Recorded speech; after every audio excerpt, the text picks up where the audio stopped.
welcome to today's live stream. Today we are here playing some F1 2019. We're doing some career mode. I've been doing this a lot since the game came out. As you can see, I'm on Season 7. Yeah, so, I'll show you guys some of the stuff that I have here for my season. Of course, we're doing France right now. I skipped the practices because practice is lame. This is going to be partly cloudy. Yeah, alright. So, I've been really struggling the past, season and a half. So as you can see, my reputation with the team is non-existent. And my contract is overvalued. But yeah, rivalry-wise, that's what we're working with right now. That's pretty cool. So, yeah, Charles Leclerc is my teammate on Red Bull. This is my stats overall, though. I've done pretty well. It's just the last, season, and part of this one I've really struggled. But as you see there, 75 race wins, 6 championships, 5 constructor championships. Yeah. Again, 75 wins, 91 podiums. That's pretty good. So, yeah, that's what we have. The durability teams, they're pretty bad, so they'll never upgrade that because I don't really care. I probably should, but I don't. I have a lot of points, but I save it for whenever there's a rule change and you gotta rebuild up your whole... Because I was able to save it. One season there was a rule change for powertrain and a rule change for chassis, 2 different years. 2 different seasons, and I was able to save the entire thing. And we go in the season and really, really just perform as a top team. As you can see, here's our progress history. I mean, we've been... Red Bull's been the top team for a while. The things that I was on 8 teams, that was all between season 1 and 4. Since then, I've been on Red Bull, basically the whole time. I joined the series with Red Bull. Then I switched to Ferrari and Red Bull in this season, I believe. Then I went to... I went with Alfa Romeo one season. That season I was with Alfa Romeo. I just want to see if I can get points for them at the end. Then I was with Williams, and that was that season. Then I was with Red Bull from here on out, basically. I developed the rest of the car most of the way up. And then season 5, 6, and 7, I've been with Red Bull the whole time. We've been the top team. Just so we don't have to go over. But yeah, here's the standings right now. I'm in 3rd. Sort of struggled this season, as you can see, 12th, 1st, 13th, 1st, 17th, 17th. Not the best season for me overall. Canada's a track that just sucks when it rains. And I got really caught out on strategy in the last race there. I was doing good. And then I pit, because the game said pit this lap, so I did. And the next lap started raining, so I had to pit again. And then it went downhill from there. But overall, this is what we're looking at for standings. As you can see, we can go through every single season here. I've been first every season in standings, so... yeah, look at that. Look at the points between myself and Charles Leclerc. We won every race except for one in Season 5. Basically, Red Bull didn't lose a race. Collectively as a team, from Russia in Season 4, we lost, 2 races? Because I won Russia, Japan, then we had a different driver win there. But I won America, Brazil. Daniel Ricciardo was with Red Bull Season 4 and won. In Season 5 was me and Charles Leclerc all the way except for Singapore. And then, honestly, in Season 6, it took to Azerbaijan for us to not get a win. And, it was crazy. So we had a big win streak going. We really did good that season, but I was struggling a lot. Monaco's a terrible track for me. And the 3 times that I've done bad at Canada, Season 4, Season 6 and Season 7, it's been rain or something like that's happened. I'm good in the rain, but Canada I'm just terrible in the rain. I don't know why. Yeah, so Monaco's a track that I'm bad at. I don't really even race that one. I raced it Season 5, but that's been at 6 and 7. I haven't done since then. Those are just simulated races. But yeah, I mean, we raced pretty well, but Monaco, Canada, and then France, I only lost at one time, which was Season 6. Struggled there. I won Austria. Struggled by get second in Britain, Germany, Hungary, and Belgium. And it's going back and forth between me and Leclerc there for a while. We went to Italy and I won. See, that's when he started falling off there. Because he had a big points advantage over me, actually. We were going back and forth, like, it came down to the first time ever. The last race for me decided the championship. Basically, I had to finish ahead of him in Abu Dhabi. If I had a bad race, he would have won the championship. So that was kind of fun going to the last race, having to win the championship. Not having to win, but having to, not have it locked up going last race. Because here I had it locked up like way ahead. Here I was way ahead. So every season I was relatively far ahead in points. That it didn't really matter. This one here, Season 2, we're not going to talk about what happened in that season. Yeah. But here we are, going to France, where we've been struggling last season. And we've had a relatively tough time this season. Looking at the trophies overall, though, the best season for me was season 5. I won all but 4 tracks and came in second at 2 of them. Like, I had a podium at a race except for Britain, so that was a great season for me. That was the one where myself and Leclerc really pulled away the points. Look at that. I think we had locked out the championship as a team in, like, I don't even know, Hungary, Belgium. Like, it was pretty early in the season. We're like, alright, Red Bull's won the championship. I wish you could see the points for the constructors, because we had so many points. That was insane. Yeah, but I've won every single season in Spain, Russia, and Austria. So Spain, I'm 7 for 7, and Austria and Russia, I'm 6 for 6. So, now though, we're going to go racing here in France. Circuit de Paul Ricard is what it was called? I don't think so. The actual race of this track was absolutely terrible this year. Hopefully it can be a little bit less boring for you.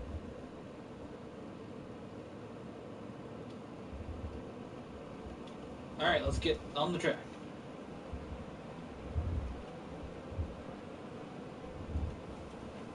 I've been trying to race in first person, but I've struggled a little bit in that. I braked way too hard in that turn, didn't I? Alright, let's go back to this. Let's try to just win a damn race. Gotta get ourselves back up there in the points.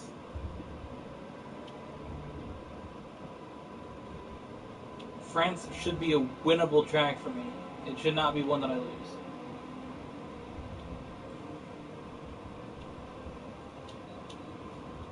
I've only lost to France once. I intend to keep it that way.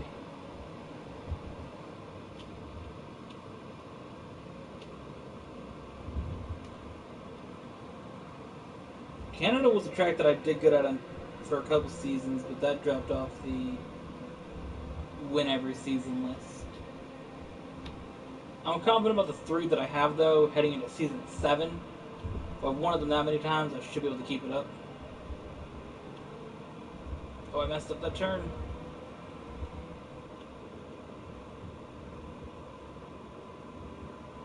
Oh, I'm really struggling through these bits here.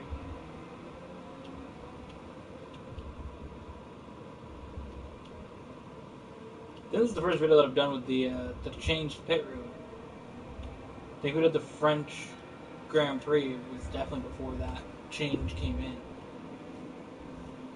Okay, good job, mate. Really well done. That was a fantastic drive.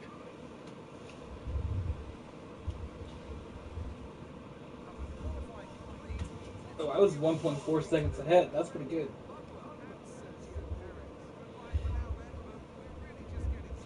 Why is Leclerc so far down now? What's happened to him? He's doing so good as my teammate, and then now it's down the charts for him. Of course, leading the championship standings.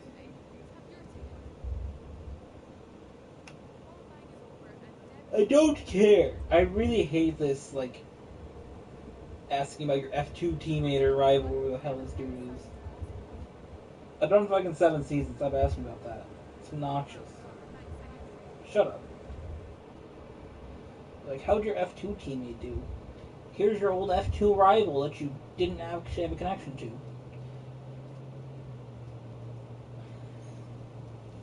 I like how when they had made the game, the people were like, oh, they're people really feel a connection with these drivers. I'm like, I don't. I'm like, I hated that part of the game. So obnoxious to have to do like 5 races where I can just jump in the career. Put me in a damn car and see what happens.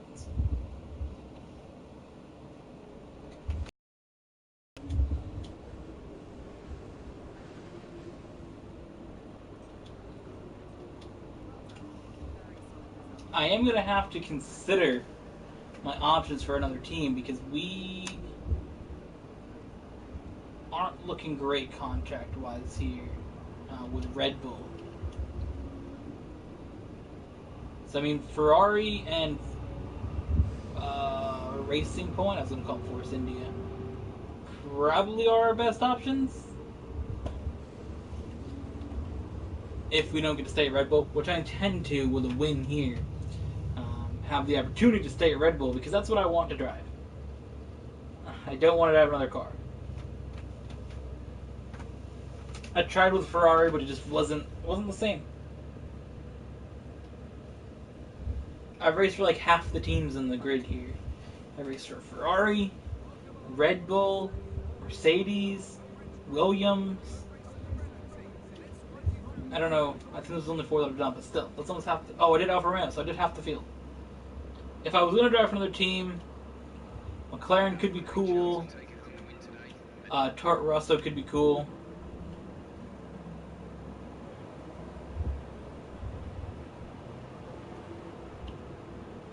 That's kind of what I'm at for teams that could be fun to drive for. McLaren, because they're like my favorite supercar. Oh god, no way.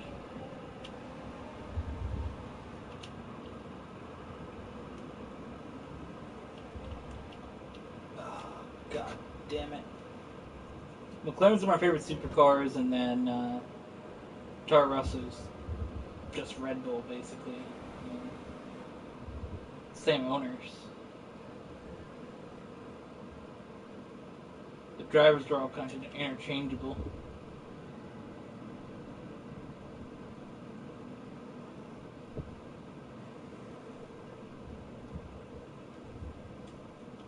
Let's try this again. Let's try this again.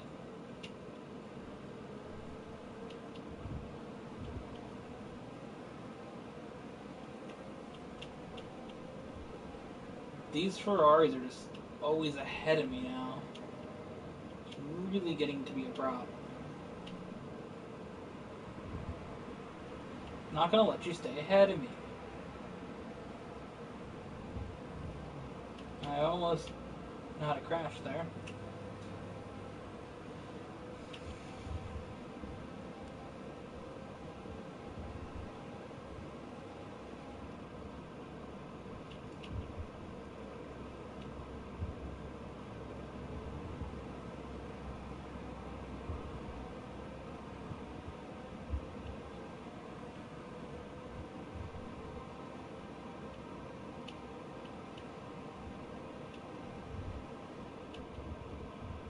Basically, my goal when I do career modes in games is to try to, break the break the records that are, really set. I wish that they had like a thing in the game where you could see the all-time win list and the all-time, the championship list and see yourself move up it. Because that would also be cool, because then it would also keep track of what the drivers are doing in this. So, that way you'd actually know what you're competing against for all-time wins. Like, Lewis Hamilton, for example. He's got 81 wins. And they can also do something with, they add in the wins that they've earned throughout the season. You could do, like, a little update with that if you want. But, just have a leaderboard like that for the career. So, Lewis Hamilton's got 81 wins. And then, I don't know how many wins he's won in the career. Probably, like, 6 or 7, I'd say, in this. I don't know the exact number. I think it's close to that, though, that he's won. So, you add it together. And then you see how many wins there actually are. And just be cool to, see yourself go up the all-time wins list. Because right now I'm third. I have 75 wins. Need a couple more to pass Lewis Hamilton's 81. For the all-time championship list, trying to move up that as well. It's got 6. Need one more. We'll be tied for the most. So I gotta win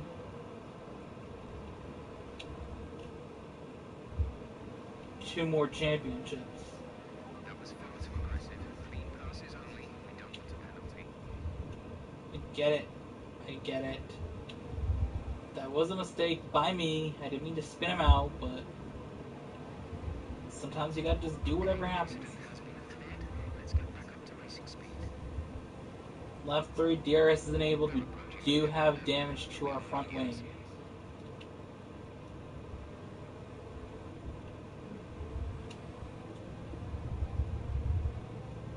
We do have some front wing damage. Between lap 5 and 8 we can pit, huh?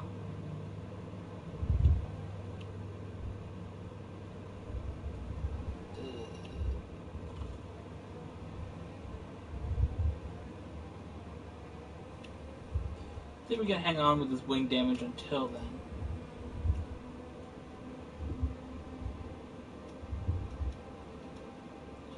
If not, we're going to have to pit now and go in for some... Check your MFD for a new strategy option. Pit early, get hard tires, but... Confirm. I'm pitting in lap 5. I'm sticking with that.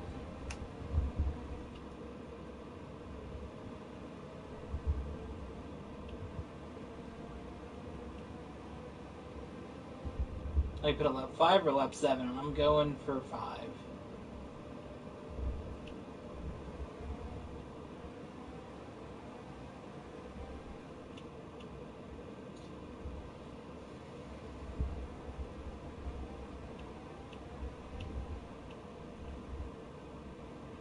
Drop your speed. Our delta is too low and we risk a penalty. Slow your pace immediately. VSC ending. We're going green. Maintain positive delta until the green flags.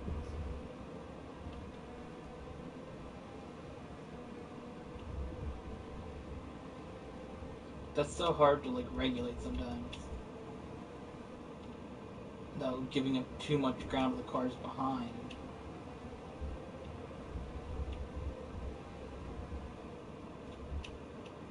I can see that could be kind of annoying to do when you're actually racing.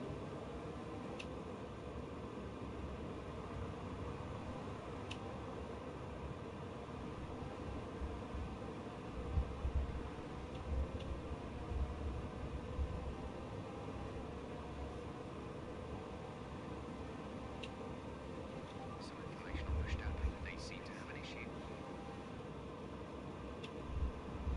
God, I wasn't paying attention. Brake too late. I'm all over this track right now.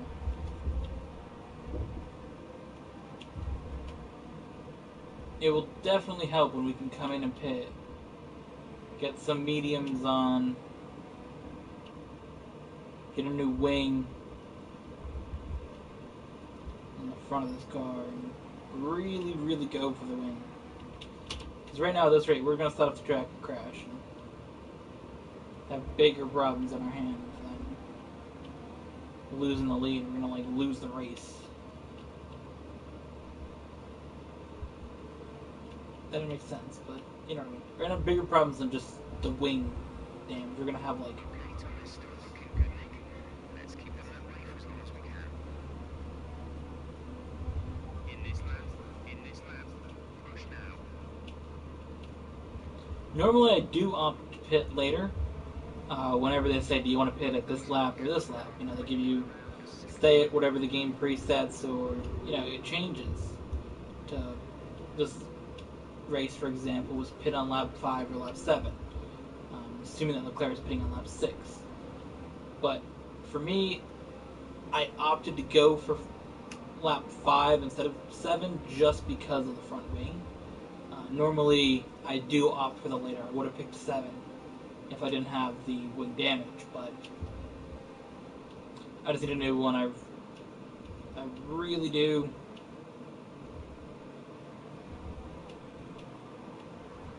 We can go in here, we can pit, get on some fresh tires, get on a new wing. Hopefully we can really just go all out, try to get the fastest lap. Down the straights, not having that front wing doesn't really matter, but through these turns, you can really tell that that little bit that's missing is really, really hurting the car.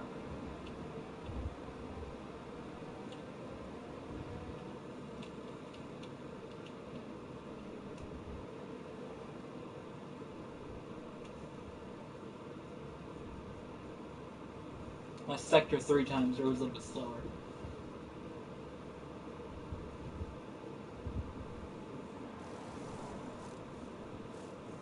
Come in here, throw on a new wing. Complete, go now.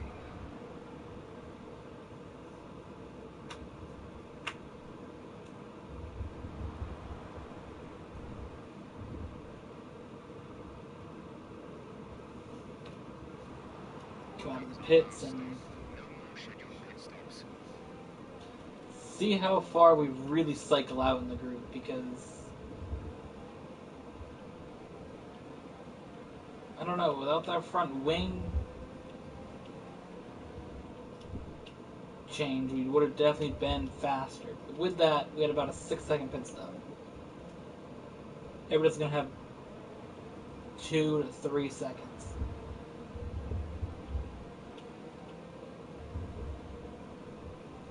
But I can push this lap a little bit harder than they can. But we'll see what happens over the next 2 laps. Obviously, I want to have the fastest lap time. Try to get as many points as possible.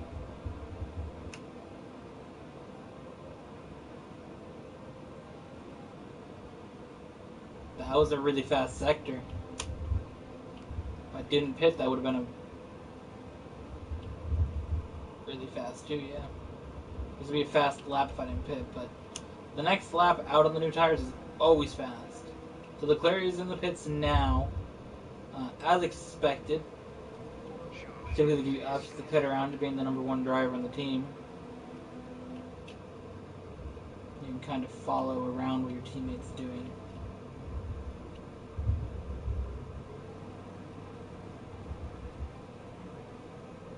Since I did have a really fast lap, it should actually help me got ahead of a lot of these drivers. I don't really remember who was actually second behind me, so I couldn't tell you who I actually beat.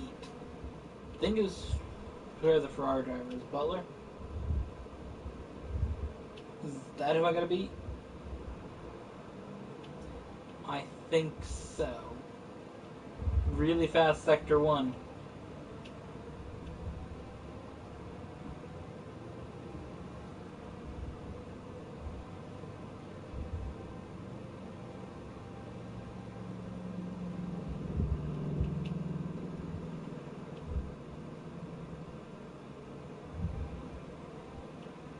We're gonna see how fast our sector 2 was. It should be fast. Green's personal best. Personal best sector. Nice. Personal best for sector 2. Let's see what we got for 3. We had a fast 2 and 3 last time.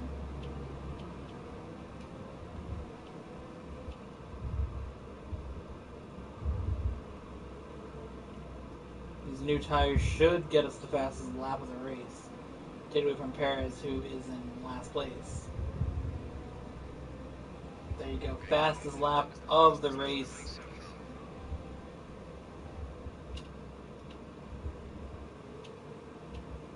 Personal best.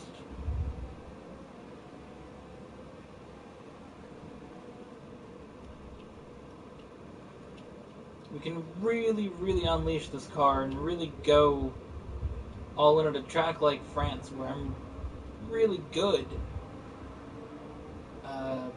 Yeah, pretty good at France. So, if you're in a situation where I can actually compete, get a car that's not damaged, get some new tires on it too, we'll go out here and really, really show what we can do, and hopefully get some good points out of the day. Looking for 26 right now.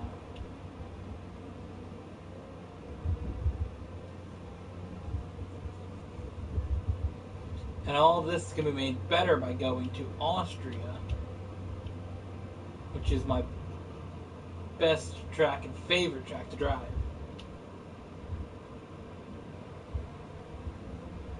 Did struggle there last season. It did show up as a win, obviously, on my list, but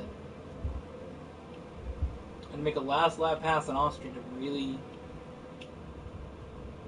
secure the bag, as the kids say. Another really fast Sector 2, and the fastest lap in Sector 1. And there we go, again, our personal best, Sector 3. Another really, really fast lap.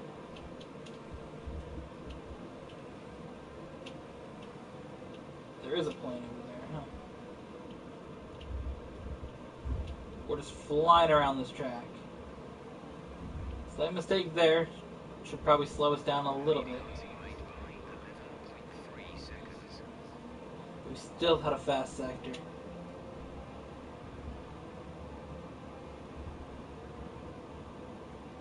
These are just how fast of a lap time can be set at this point.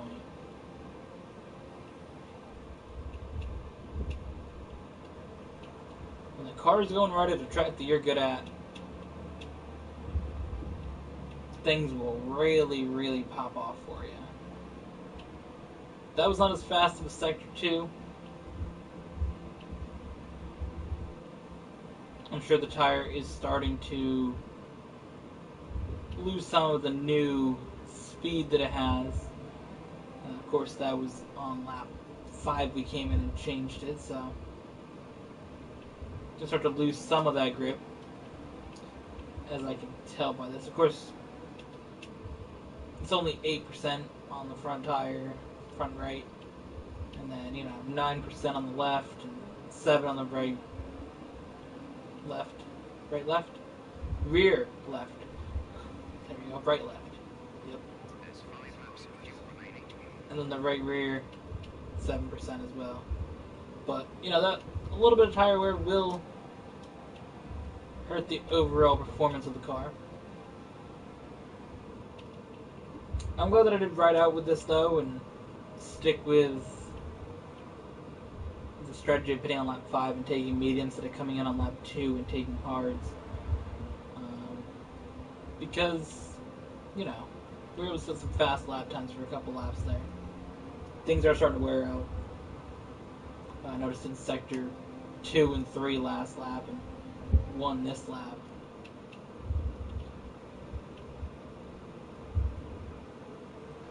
We don't have the exact same grip that we used to, but overall it's still pretty good.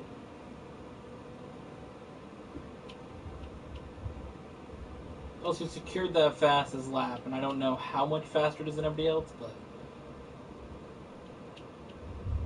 I'm gonna assume that it's pretty fast.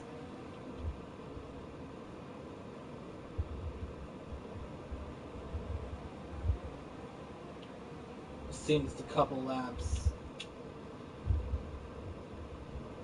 how much faster it is than everybody. I was going to do this just to see where it said rejoin if I was to pit, so that way I can know how far ahead I really am of everybody.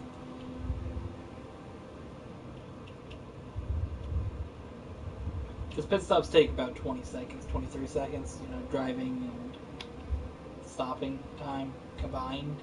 So, you know, when it says start, I'm like, alright, so I'm that far back. I'm a little bit less than 20 seconds ahead of, you know, the next spot. So when it goes down to second, then we'll know that we were further ahead. I would have that option to swap to softs if I need to, set another fast lap. It's also what's good to check about it.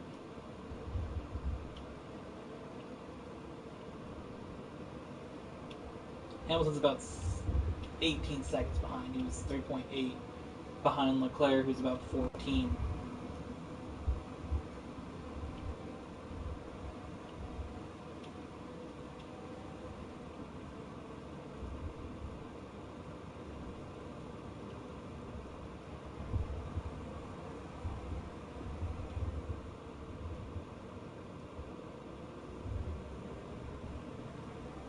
So we are up to lap 12 almost, and we are still in the lead by a decent amount.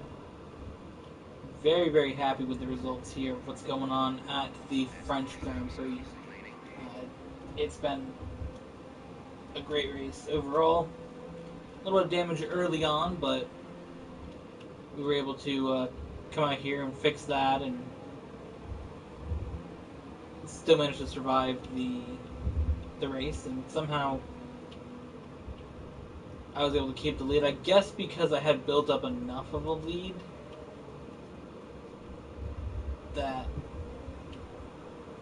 I was okay with it, because I had about, I don't know, how much of a second lead did I have? 4 seconds? So that basically takes out the front wing changing time. Because pit stop 6 seconds that I had, so that takes out about the time that it took to change the front wing.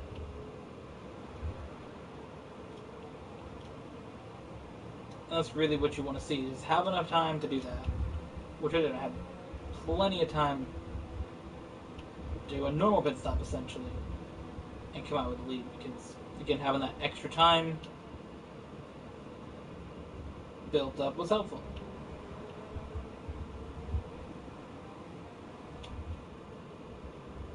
But you think this is dominant. Wait till we get a track like Austria. So we do a 3-second penalty, so if we can finish more than 30 seconds ahead of our teammates there, we will be okay.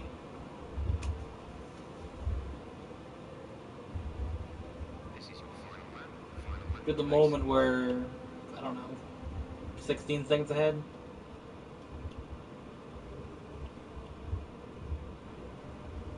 So it'll be 13 seconds ahead then.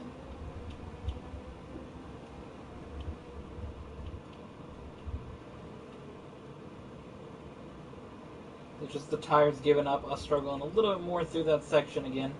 Sector 3 is always the hardest portion of France, but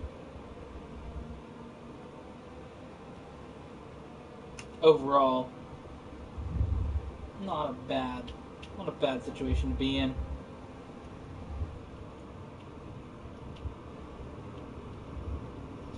I'll take a 3-second penalty here and there. I take the penalty basically depending on where I'm at in the race, what's happening. If I didn't have a 3-second lead, I would have went back and corrected my turn, but since I had a 16-second lead at the time, I'll take it.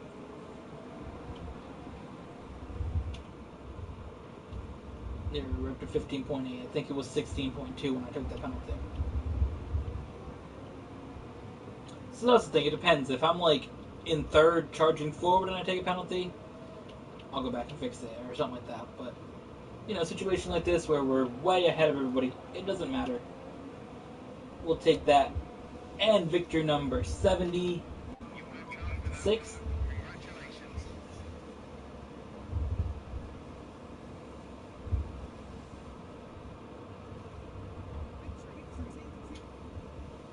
Where did I get my first one? Bahrain?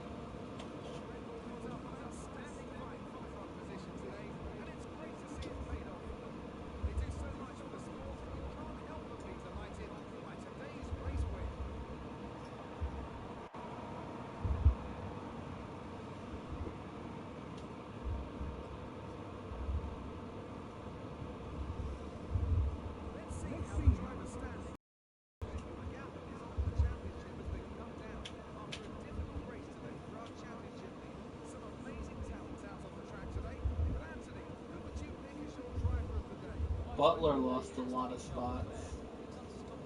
What happened to him?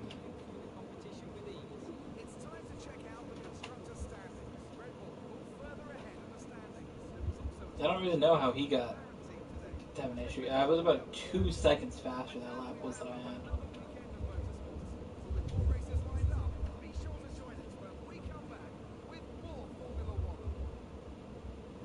So Red Bull is 51 ahead of Ferrari. Looking at this, I'm only 7 points now behind Charles Leclerc, which is great.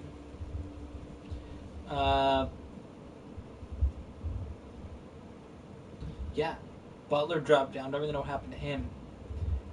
He needs a whole win and a fastest lap to make up the deficit that he has, and myself and Leclerc to both crash out.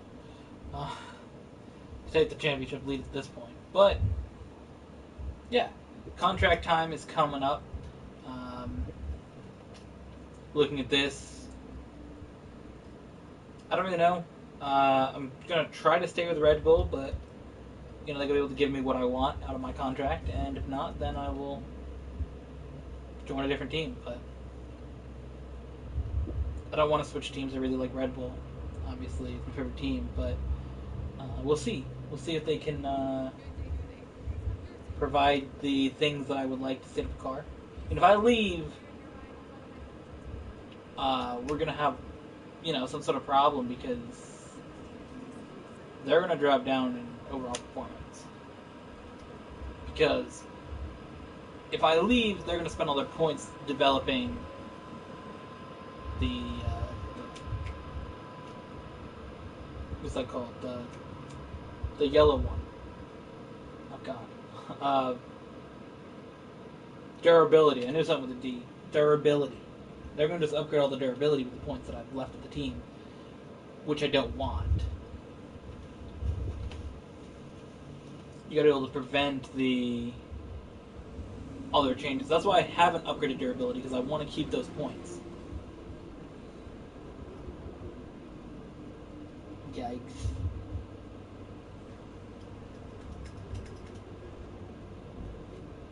That penalty lap really, really hurt me. Whew, boy. So we did gain some reputation with the team.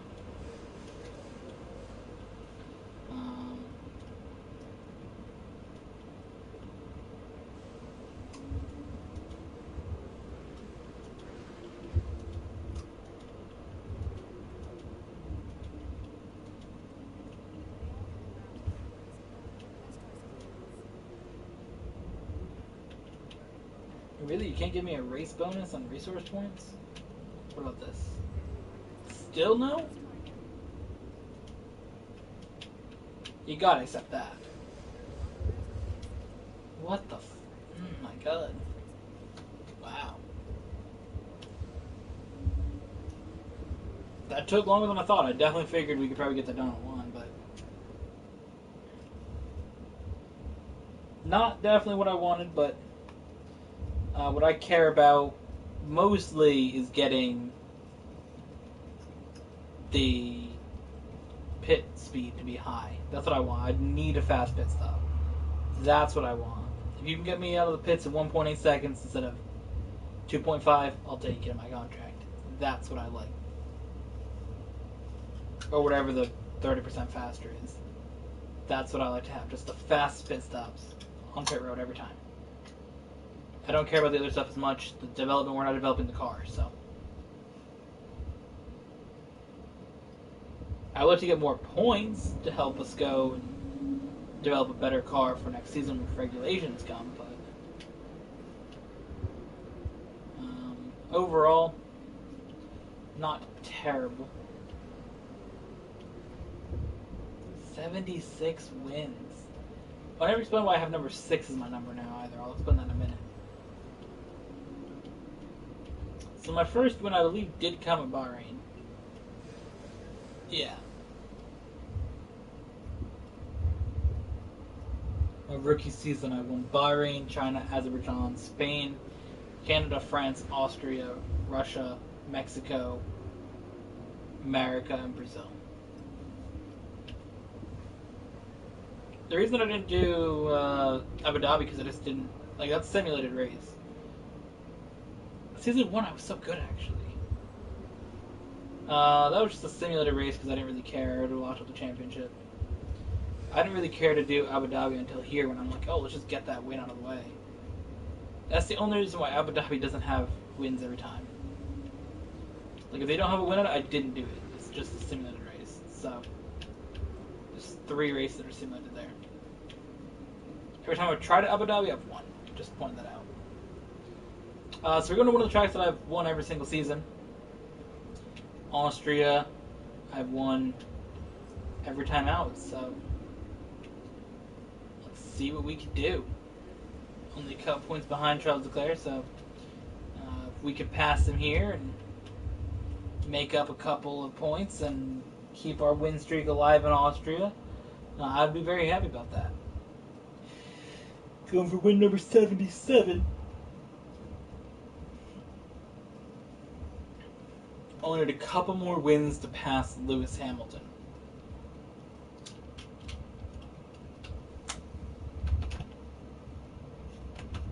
That's the goal. Pass Lewis Hamilton.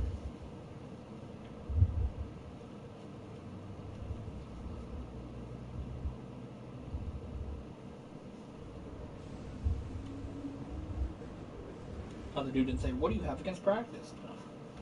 I don't want to waste my time driving around the track when I can just be doing meaningful laps.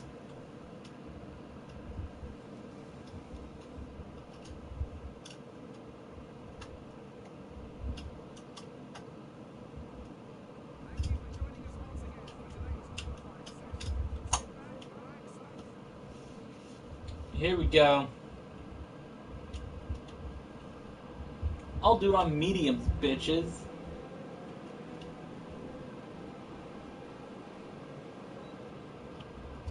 I'll give me the fast tire for the end of the race. I think I won't.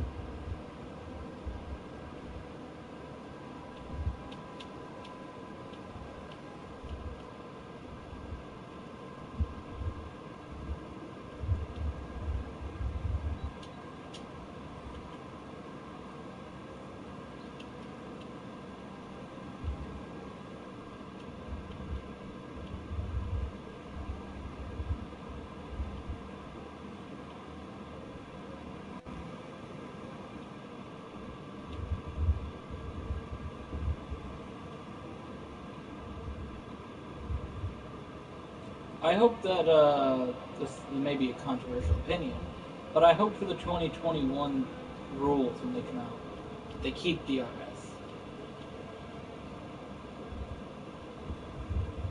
I know a lot of people don't like DRS, but I think DRS is a really cool feature.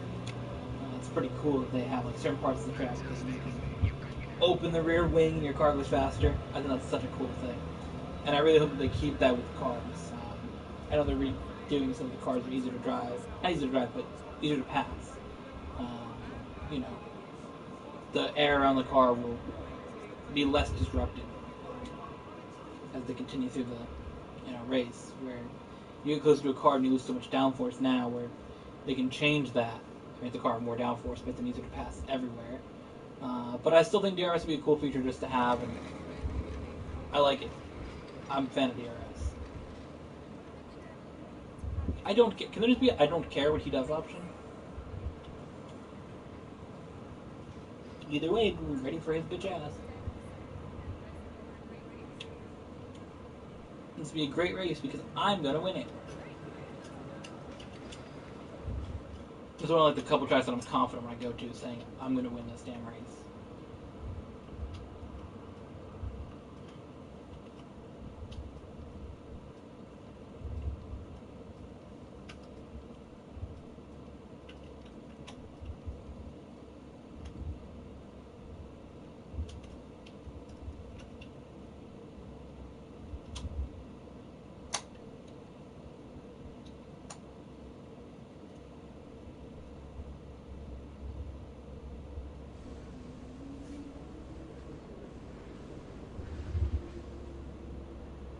What? We're gonna draw on our rivalry? That's insane.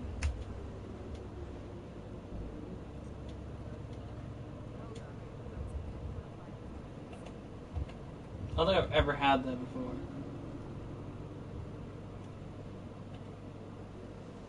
Gotta get over tiebreaker. This race wins it, or does this restart it?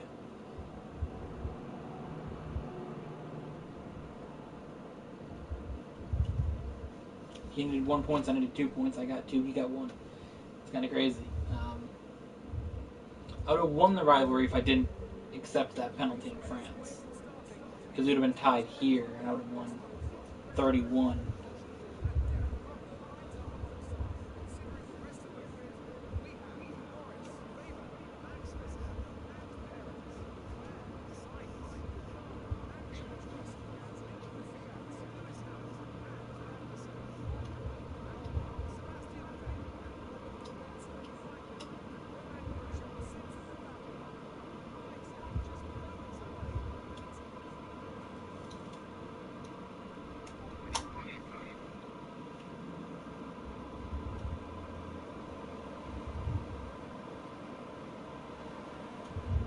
Alright, let's get this bread, gamers. We are on medium tires compared to everybody else being on softs. So that could make for an interesting start of the race here. To really see how it plays out. But overall, up the hill here. Right behind Butler already. There's been a little bit of an issue in that turn. I don't think I can get him in this turn, so I may have to back out of it. I don't know.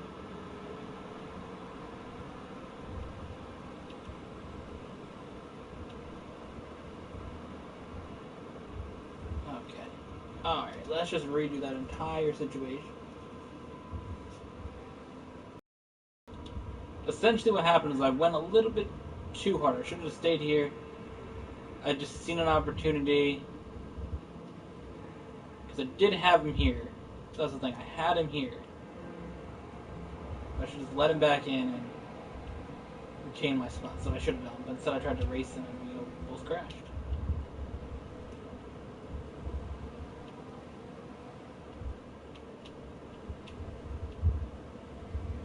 I gotta just get the right spot to pass him. Do I think this is the turn to do it? I do not, but I just scratched into him anyways. Since we're going to redo it, why not just slam in the wall before we redo it? Alright.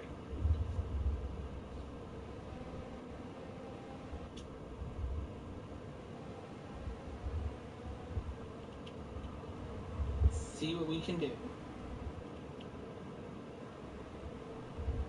Butler is going to lead this first lap. I really could have had him, but I think if I was on soft tires, I probably could have passed him for sure, but you never know. I just don't want to risk crashing into him and ruining my car and ruining my shot at a win at a track that I feel so confident about. I really could have risked it there again, but it's lap 2, so... And if it was lap 17, lap 18, I would have definitely gone for it, but, lap 2, I just don't have enough room to put down power, really take it out of that turn. I really just don't.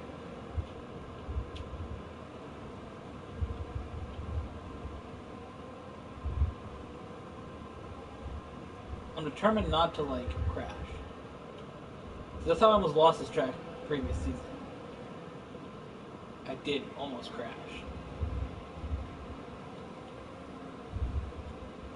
Race officials have enabled DRS. DRS is now available.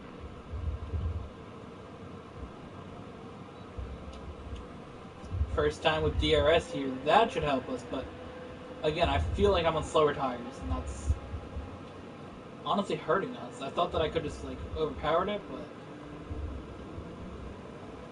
I don't know. Some of my struggles here. I'm not sure. But either way, we took the lead here on lap 3.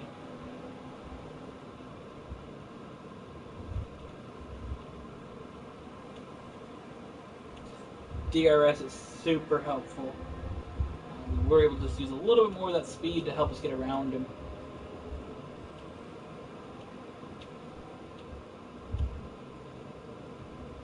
Honestly, if we can pull away with it now,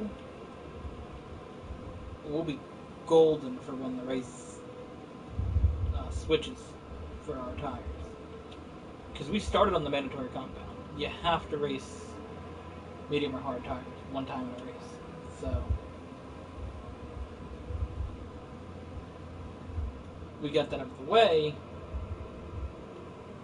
We can run softs now in the last section of the race and really start to see the benefit. Because here's the other thing. You run hard on the soft tires for a couple laps. The mediums you can run a little bit longer and be okay. Because right now my tire wear is at 6%. So assumably there's somewhere around 11 or 12 already. So their tires are starting to fall off early in this race, where I'm still able to run a little bit harder. And that's really helped me here. Like, I knew once DRS was active it was over, but that was kind of fun trying to see how to pass him before that was active. It was an easy pass once it was on, though, but without DRS it probably would have took a couple more laps to get by him. Maybe even a switch to tires or something like that. Switch to tires, switch of tires.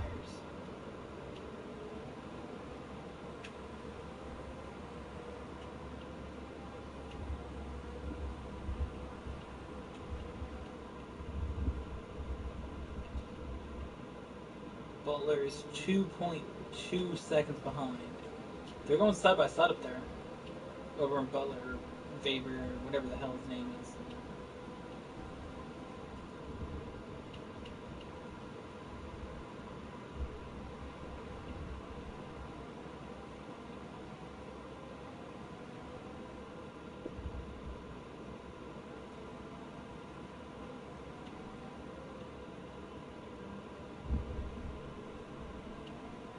This track is just so much fun. Austria, the Red Bull Ring. I don't actually know if this track's really... I don't know if the track is really called Red Bull Ring. I'm going to say, I don't know if this track's really called. I'm just saying Austria. But I said Red Bull Ring. Because that's what it's called. It's called the Red Bull Ring.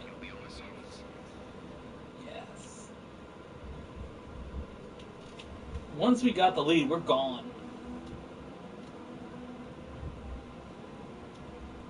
A couple laps will pull away with this thing entirely. And Leclerc just got a really good car underneath, and that's able to really move up to the field there as well. He's got himself up to third. Some DRS active. That will really help him get up there and continue this dominance for Red Bull.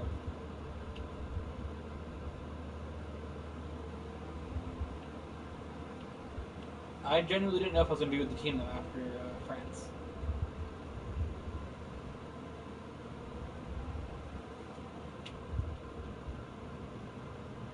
I was not sure if I would be in a Ferrari, a Red Bull, Racing Point.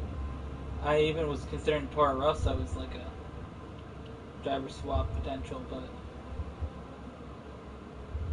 I wanted to stay at Red Bull.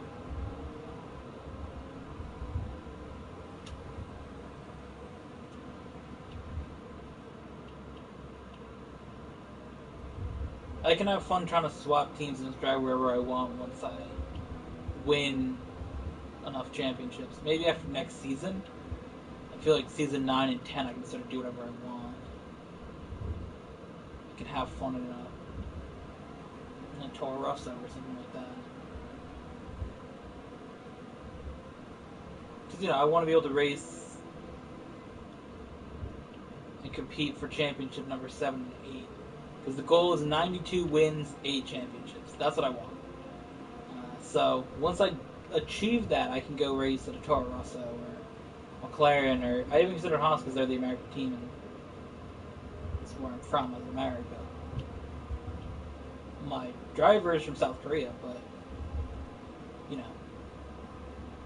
I did consider driving maybe a Haas as well. So Haas, Toro Rosso, or McLaren, I'll definitely consider driving in season 9 and 10, but I think I can definitely win the 92 races, something like that. We just got to keep this car competitive for season 8, honestly, win that championship, and then we can go swap to a different team.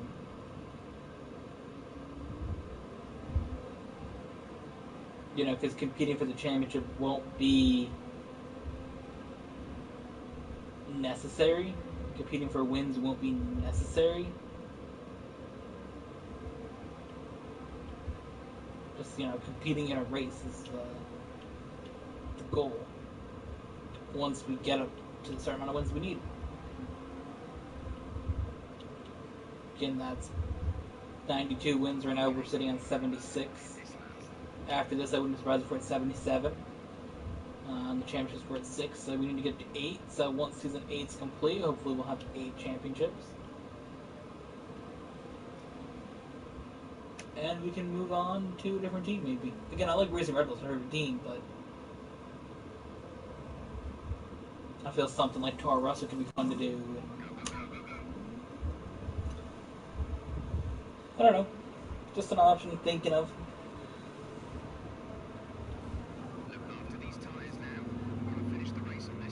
Of course, I'm able to build the team up to being competitive, but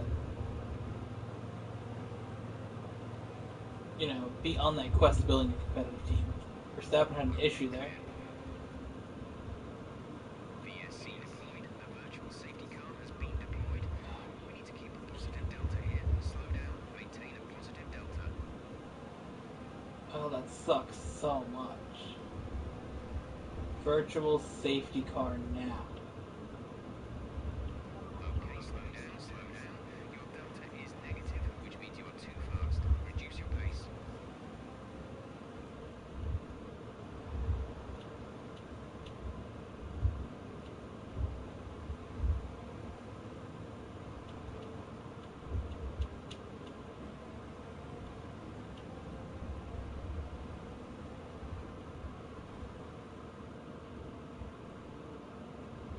Virtual safety car is ending. Maintain your pace until the green flag. VSC ending. Wait for green. Alright, we're back. Driving here. I just really want to focus on that and not really say much. I really just focusing on the Delta.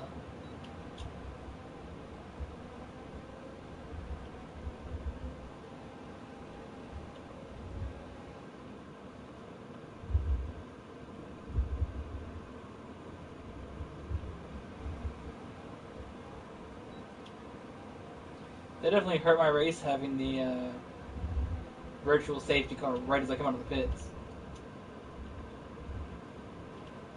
And I watched as Verstappen pull off the track. And he was right in front of me, so to have that, it did hurt us a little bit, but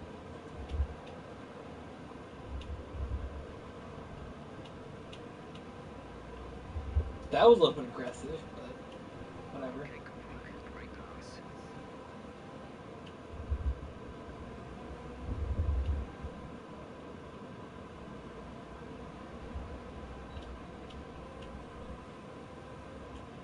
We're really moving our way to the field here quickly. That's slow sector 2. Illegal maneuver. Seatbelt position or receive a penalty.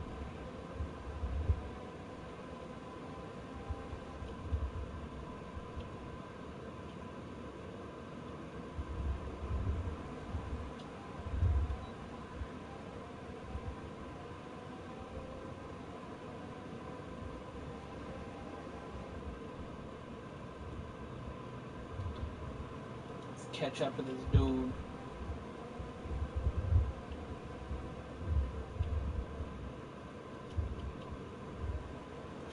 So, basically, I didn't get to explain again why I used number 6. Well, I was looking through the numbers because I know that there's a thing where you can race with number 1 if you're the champion. And I did that for a race. I'm just like, it's not really for me.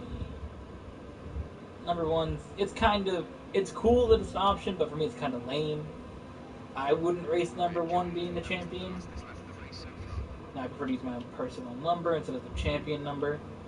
But I did try it for Canada, the race that I absolutely got destroyed in, I believe. Last season, I don't know.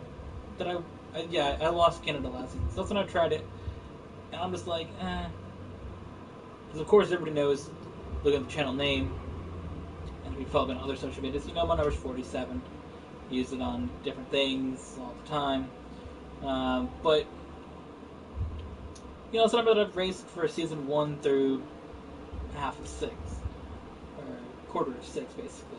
And then, I did the thing, try number 1. I went back, I'm like, let's try a different number. And I thought the 6 was just a cool number to use. It's a little different. I don't know. I like it. Number 6 is it's a cool number, so I went with number 6, and that's what I won the championship with last season, and we're sticking with it. So that's what we're out here with, number 6.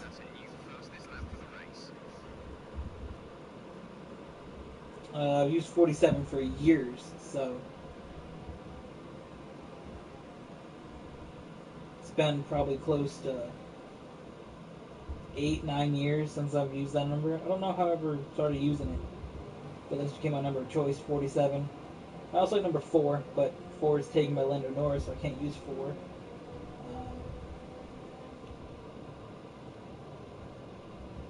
So yeah, I'm just like, alright, I'll use number 6. It's a unique little change, honestly.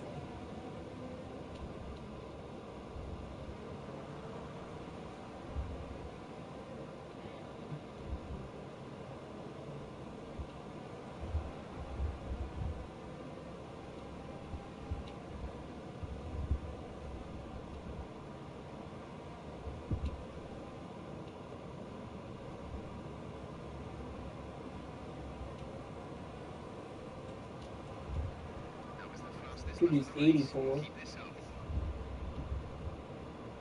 That was one of the NASCAR numbers that Red Bull had when they competed. I should look over to the diecast right now. I think Red Bull, they used 84, 83. They used 82? I don't remember. I think they did use number 4 for a season as well.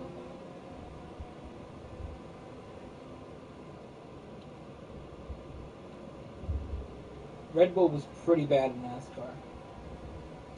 I guess it was like a big push though to get into Formula 1 and NASCAR around the same time, because they got into F1 in 2005. They got in NASCAR in 2006? Yeah. And then they switched to Toyota in 2007.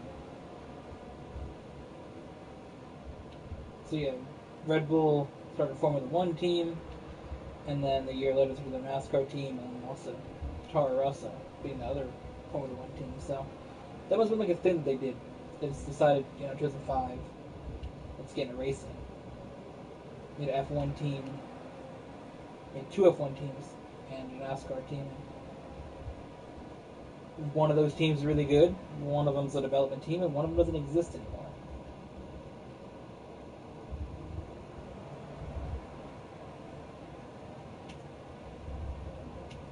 I always thought the Red Bull cars looked cool in NASCAR though, so. they never really competed that well, so I wasn't ever like really a fan of the team. But I did like the cars at the diecast. I got one of them over my shelf, so it reminded me of '84. But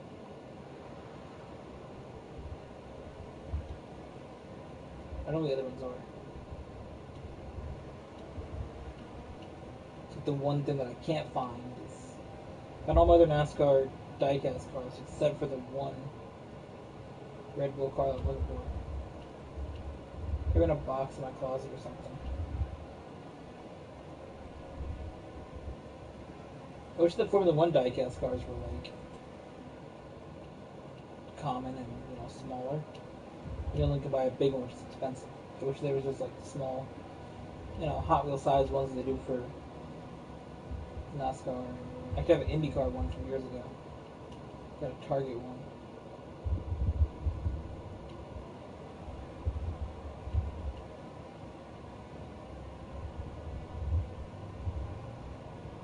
Yeah, Formula One's like, I really, really enjoy being into Formula One this year. Like, it's been so cool. I've really gotten into it a lot.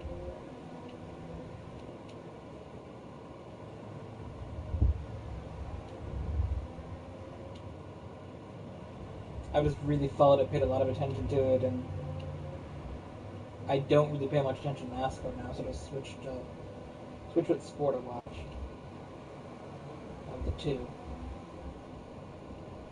Yeah, I don't remember the last time I actually watched a NASCAR race, like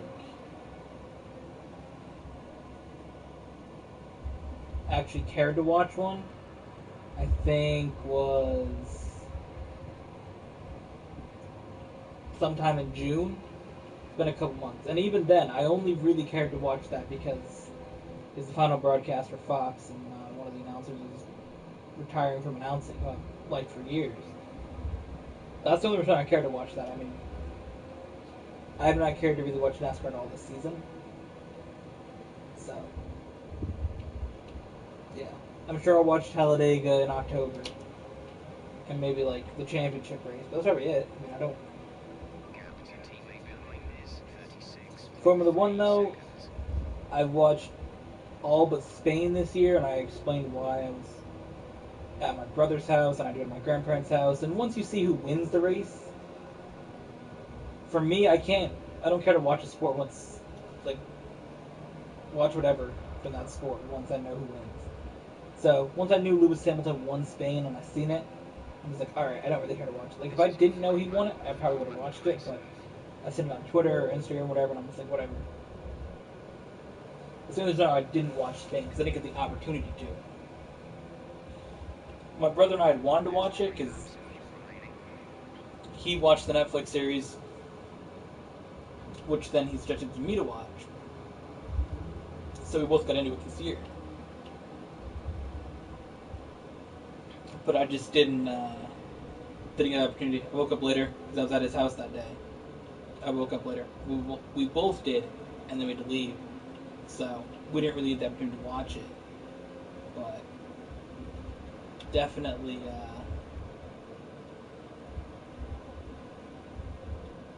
yeah, it's definitely fun to watch, and it's cool to have racing that I can text my brother about and talk to him about, because he doesn't care to watch NASCAR when I did care.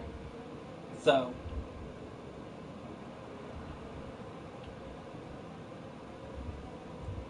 yeah, it's kind of cool. We were texting the other day about the Belgian Grand Prix. We were texting about that, and how we both thought it was cool that Charles Leclerc won. Of course, the circumstances that he won on was the incidents that happened the day before definitely changed the mood of his first win, but it was great to see him win on the day after his friend obviously got killed in the race, the F2 race. So, we're talking sort of about that, how it was just cool for him to win, and we're talking about how Verstappen didn't crash in the first couple turns. The race went a little bit different. I would have had him compete a little bit more in there, but overall, just text about the races and stuff like that. I think he missed watching Germany he didn't get to watch it just because something happened with ESPN. So I'm like, oh, I gave him the YouTube TV thing so he could watch it, but he missed watching probably the best race of the season. Charles Leclerc finished sixth. What the hell happened to that? Wasn't he like third?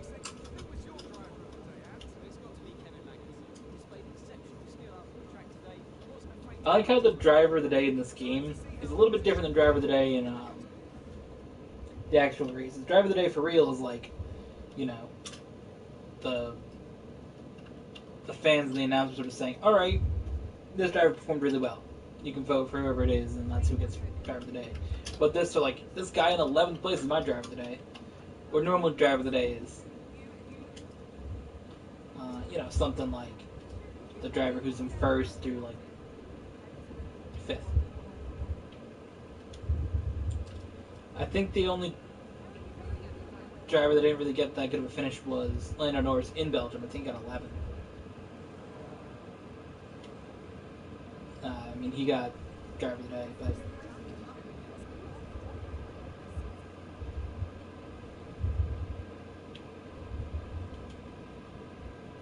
I think that he got 11th in the race and driver of the day, but his car broke in the last lap, so he would have been like 5th or 6th had it not broken.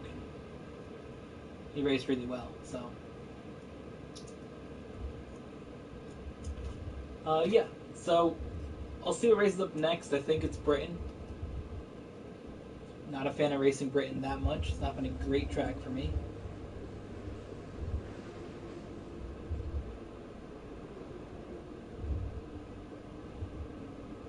No way. Oh my god. So, when it becomes a penalty, you go back to what you were at. So, not a penalty, when it becomes a draw. So what happened was, we both got 30 out of 30 after the incident in qualifying where we both got enough points we needed. So here, looking at it, I needed 2, he needed 1. So race finish, we both get a point. Finish position, I finished ahead of him, so then we're tied. Podium finish, we're tied. Penalty free, he gets a point. So I did take 1 penalty. It's the second damn race that I could have won a rivalry, but I got a penalty. I completely forgot about it. And the fastest lap I had, he didn't. Balancing it out. So, we're tied again. So we'll go into the next qualifying session. If I out-qualify him, we'll be tied again. Then we go into the race. I don't want to do either one ugly. Well, I know you should do some races. Shut up.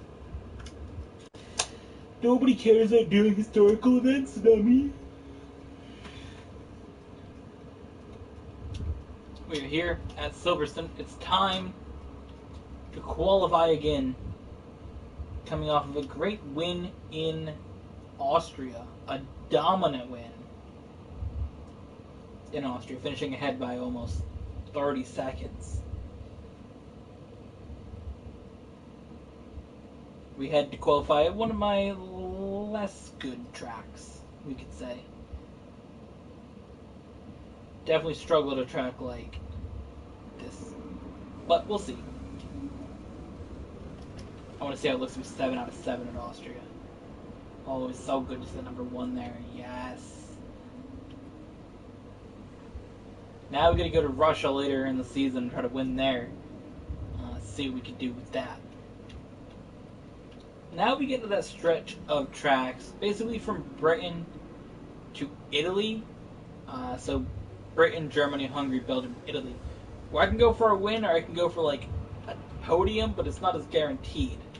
Looking at this here, last season, myself, where am I at? I'm gone from the list. Alright. So you can go through and look at myself, how I've done in each season. DNF 4, 2, 3, 3. Next season 1, 1, 1, 1, 1. Next season 2-1, 15-1-1, 10-2, 1-1-1, 4-2, 1-1-1, 2-2-2-2-1. So again, it's not. I mean, there's a decent amount of wins in there, especially Hungary, Belgium, and Italy. Germany's a track that I don't know what happened there. Honestly, a track like Germany, it's quite weird. Second, first, fourth. It's not been a dominant track, but it's not been a bad track. My worst finish is fourth, but not as many wins I would expect in a track like that. But Britain, DNF, first, second, 10th, fourth, second. So I don't ever feel super confident going to Britain with only having one win at this track. But, you know, I feel like I could. I feel good about this race.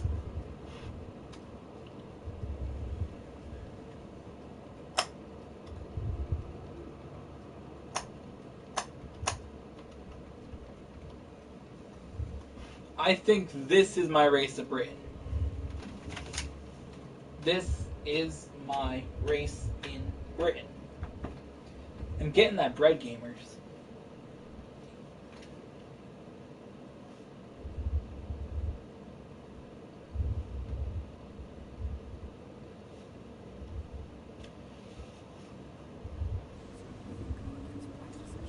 What do you got against practice sessions? Even for Calvin, you set up these sessions still available.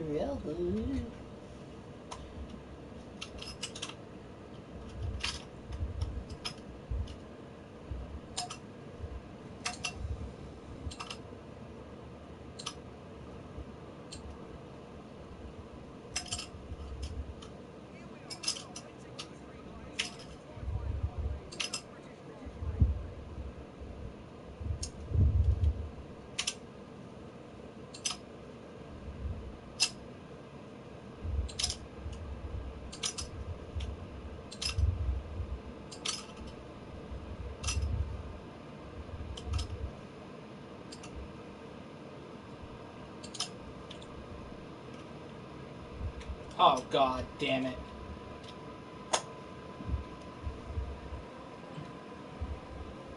I'm not surprised it's Britain. It's raining, but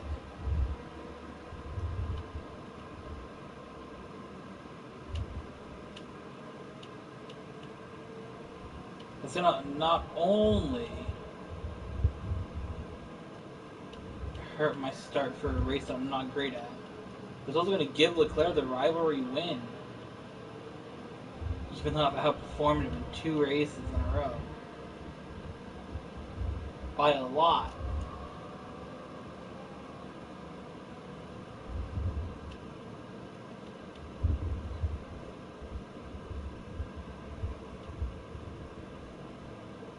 Goddamn corner cutting penalty. I completely forgot that I had one in Austria.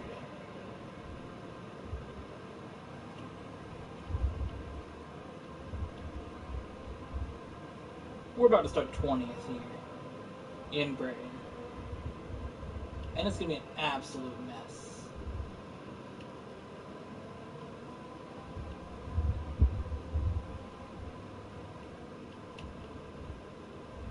I couldn't even tell where the turn was. I don't struggle in the rain, I just struggle in, like, some tracks in the rain. If it rains in Austria, I'm getting the bread. But god damn it.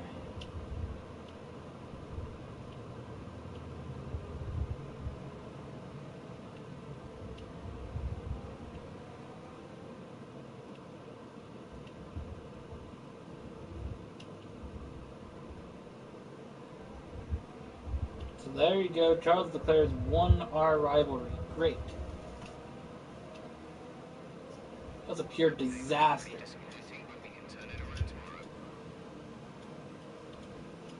Track that I'm not great at in the rain. Just what I want. I enjoy racing in the rain, I really do, but damn. Not like that.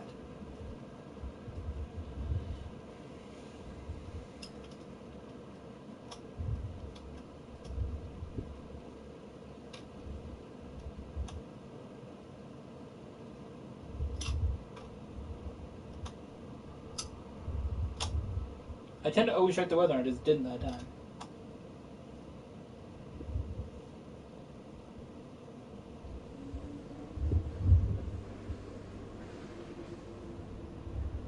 Oh, that rivalry ended with a tie. I'll take it.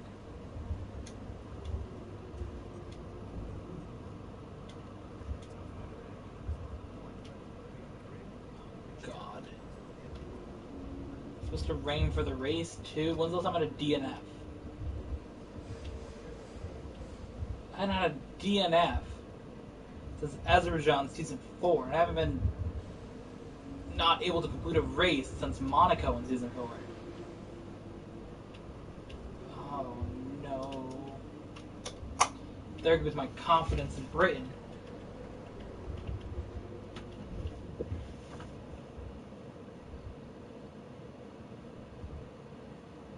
To be pure wet, and then lighten up towards the end of the race, but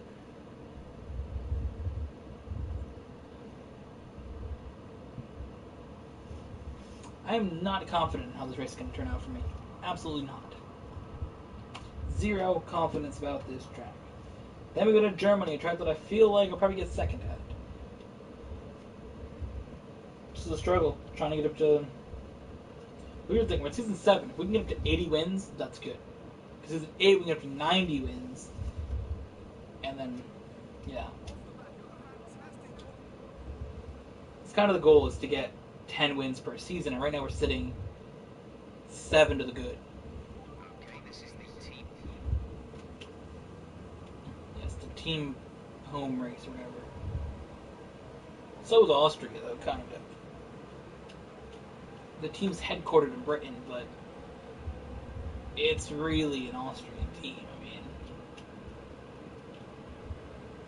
it's owned by Red Bull, which is from Austria, so.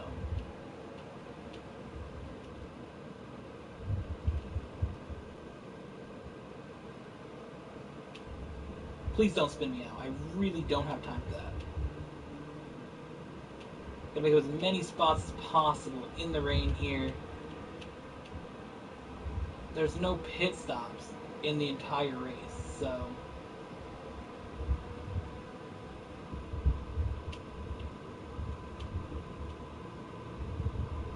I gotta take what I can get positionally, what I can get points wise.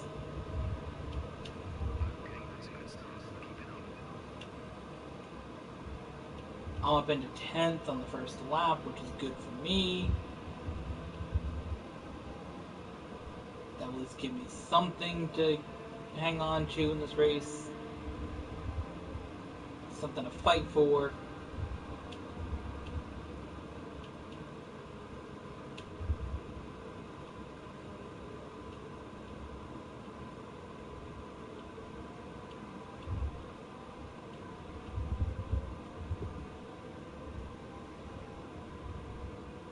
Once we get the car into race trim, we're always a little bit better than we are in practice and qualifying.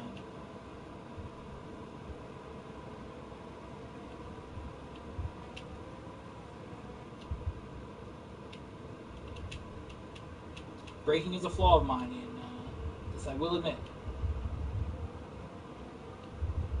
Line down front wing. It'll need replacing if it takes too much damage.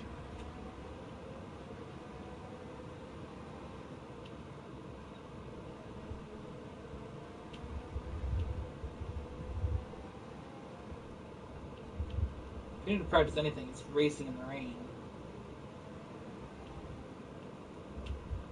And it's just because your braking zones change a little bit.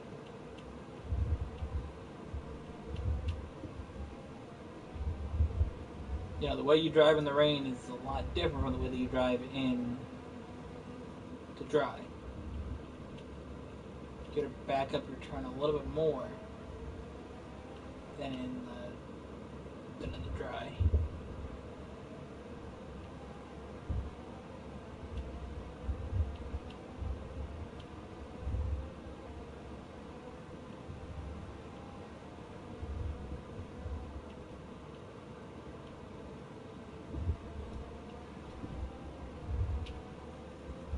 see what we can get out of this race, though. Currently, we are in 9th place. Working on 8th here, working on Pierre Gasly.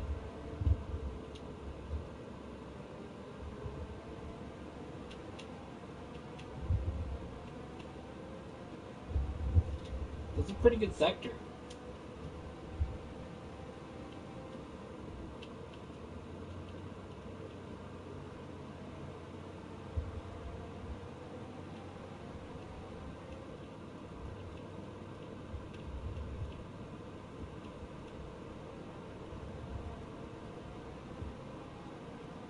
You're gonna have to move out of my way, dummy.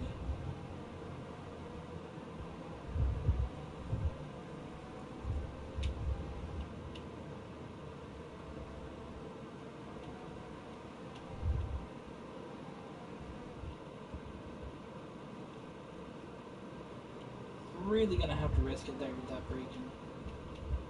Just hope that we could, throw it into that turn, make up a spot. It's just gonna be a slow grind through the field here.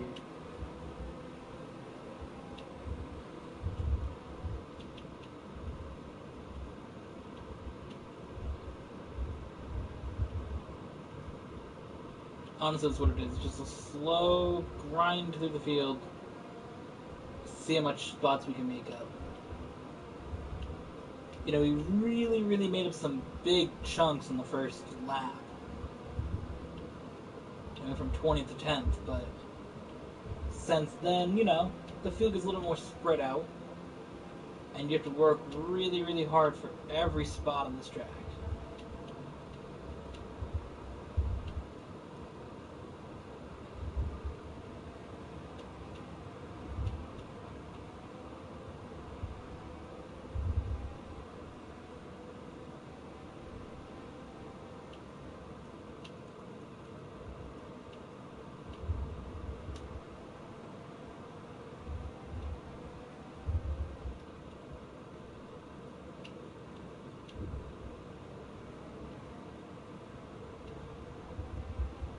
We're not that far from first, honestly. Heavy rain to stay a while. Doesn't look like it's moving anytime soon. Oh god. We definitely caused a big crash back there. Now, I'm going to stay where I'm at on the track, but I just want to see what the hell happened. So, I went through here, and honestly just cut him off a little bit. That was 100% on me. Big mistake there to take him out.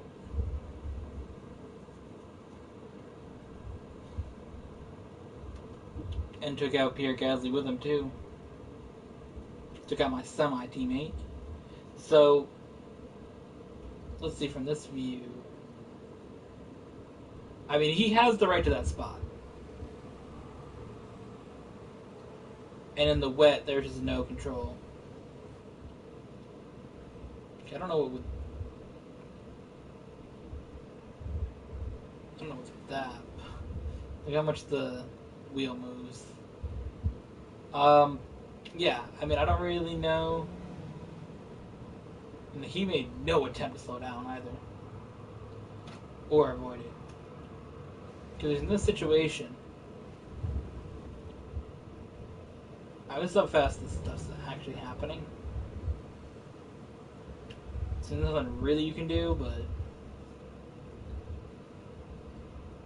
you'd think at least maybe you'd try to swerve around it, but that one just takes you with him.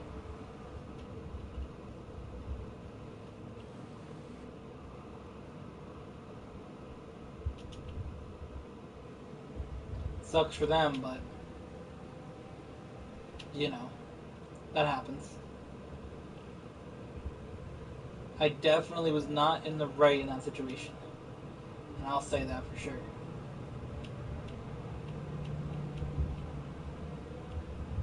Because we had a racing point that was coming across the... trying to get on the bottom angle there, and I was just trying to get around him. Went through the grass, and, he got into me.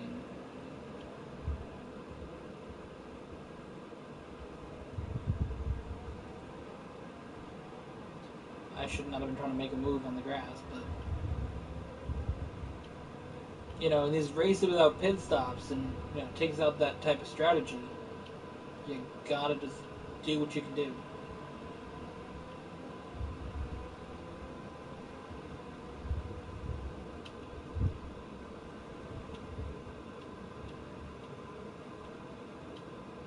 Because in a race like this, we're not switching tires; we're staying on this compound. Unless we get to the end and it's like super, super, light rain, maybe we go to intermediates, but it's looking like we're just going to stay on wets the whole time.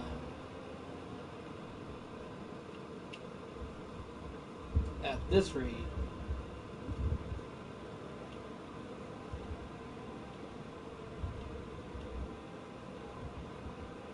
You're in the top 10 now. Keep it up. I've moved up to 6. Move to 6, move to 6th. There we go. God damn. Sometimes I struggle saying simple shit.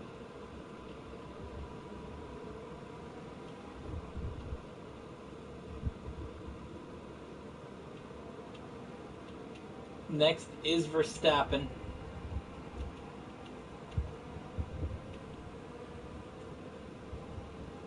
He's going to be a little bit harder to chase down. If I can chase down Verstappen, I can definitely get within touch of the first place here.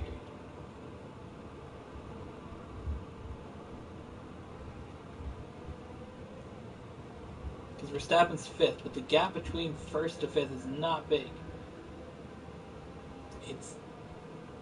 The top 3 are really close together, and then, 4th and 5th are right there.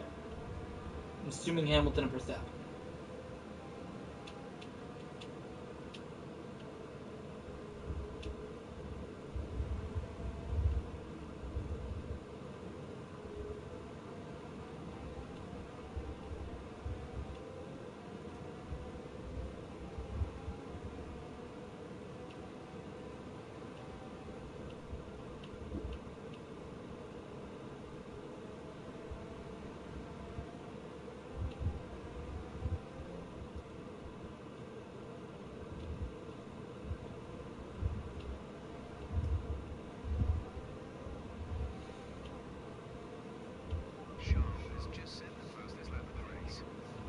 Now I have, dummy. Tell me I said the fastest lap of the race.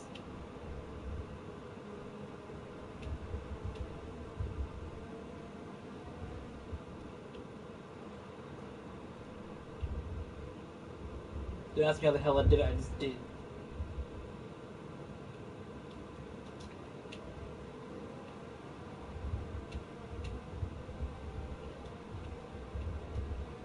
So always whenever you see that car in front of you, that next target, you just know what you're doing. You go a little bit faster. Get a little more out of your car. That's all. And that's what I'm doing. Really trying to get the most out of this car. You can see there was a comment pop up. I can't read it now though. I gotta pull that up in a minute. Until then, I'm just gonna try to catch Verstappen. Car's looking nice in the rain.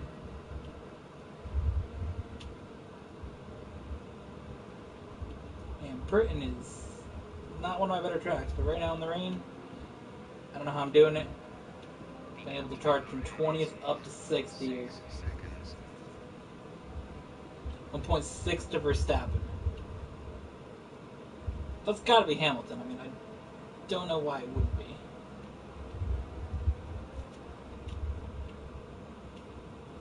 Oh, it is Norris? What? Where's Hamilton then? Huh.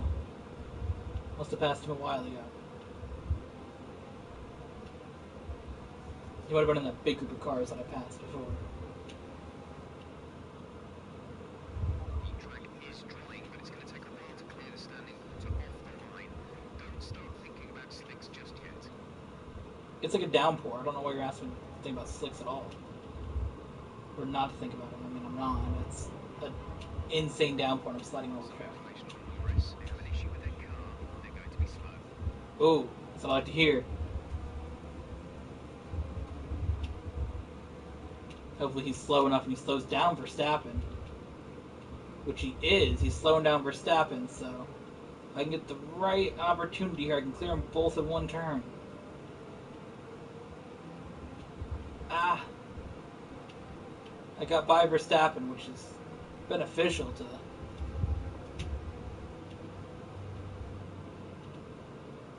be able to get by him. Now we gotta get Perez. He's the next target that we have.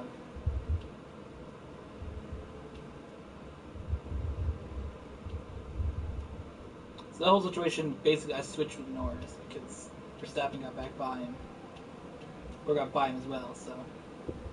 Okay, he came with some speed there. Did not expect to get past here.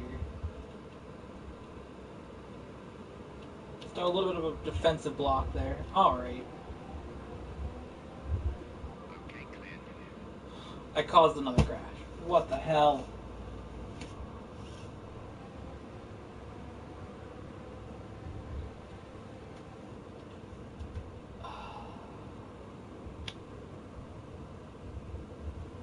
Damn it.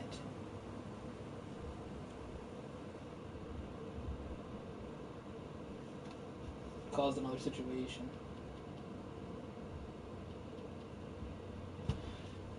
Yeah, I mean, that did not go well because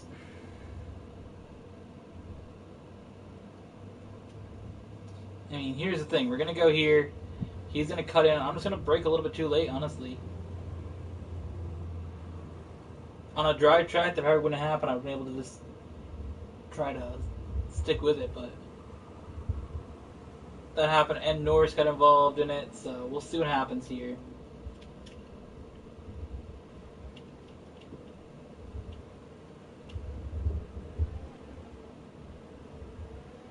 We have a virtual safety car out on the track. Not an actual safety car, but a virtual safety car. Norris is going to the pits to fix his wing damage he took from hitting into Verstappen. That's the second time in this race that I've passed a car and caused a crash like that.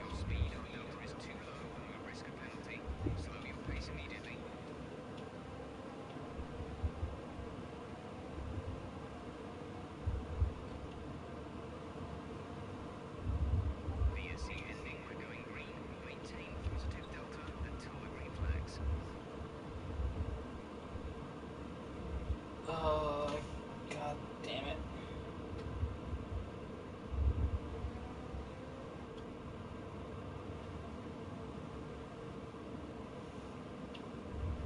Virtual safety car is ending. Maintain your pace until the green flag. VSC ending. Wait for green. Alright.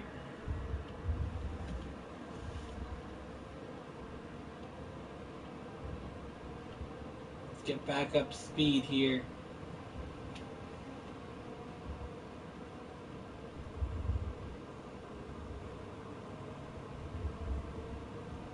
We gotta chase down these Ferraris.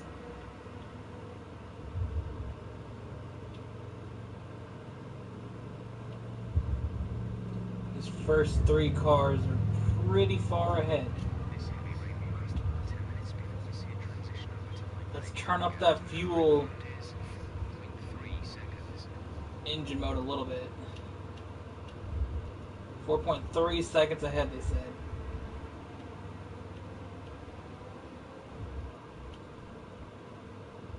I mean, if we can pass, warning illegal time gain. You made it, Sol. Good job.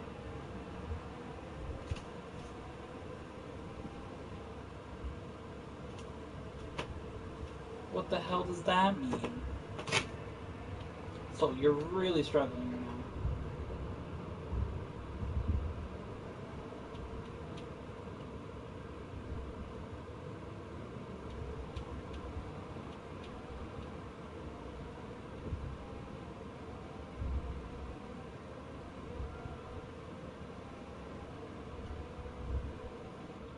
Alright, we gotta stop this. We gotta stop this. Come on.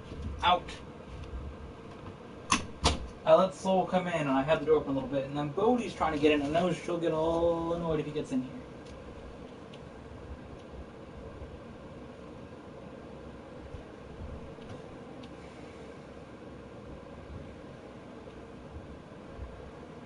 There's 5 laps of fuel remaining.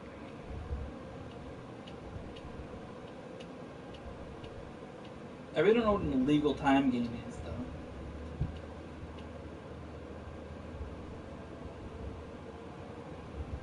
You could not be serious, Soul. If you're actually thinking of leaving right now, I'm going to be very mad.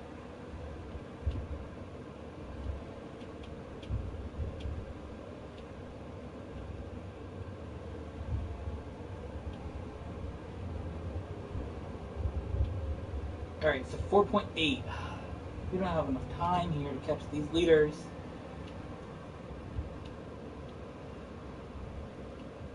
We really don't.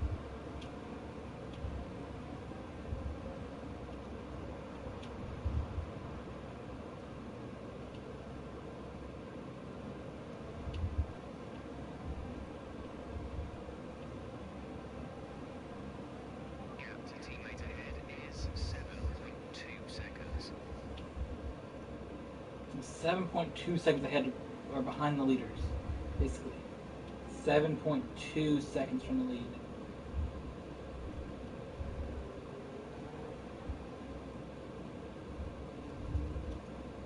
I'm thinking of passing Perez. That's my thing.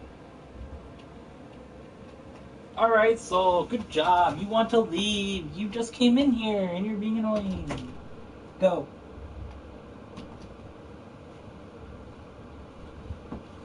That's why I don't close the door when I'm streaming now.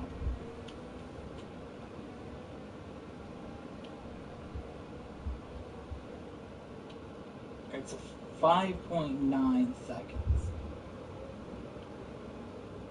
I do apologize. Cats are talking sometimes. Okay. I know we can get fourth, I just don't know about fifth. Like, or I don't know about whatever. I don't think we'll fall to fifth, what I should say. I just don't know if we can get third.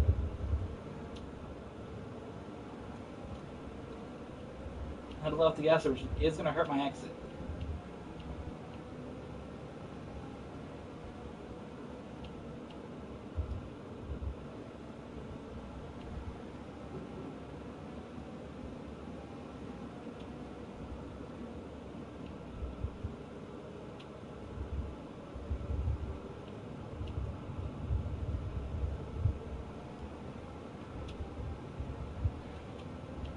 Okay, gap ahead is 6.1, we lost time?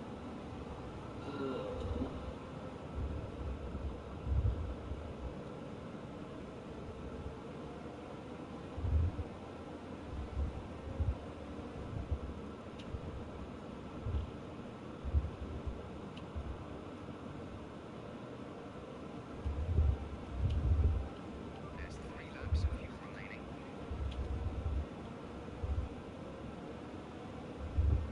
7.4, we're just losing time.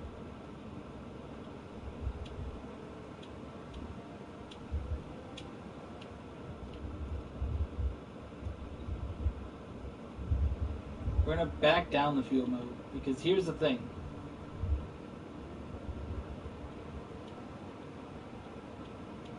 I think that increase in fuel actually hurt us. Okay, you should be good on tyres for a while. There doesn't seem too bad at the moment. Just take care when you load them up. And the reason I said that is because I feel that I can keep the car in better lines on the track when I'm not going faster. So we're going to compromise a little bit of speed. We're going to help our car turn better.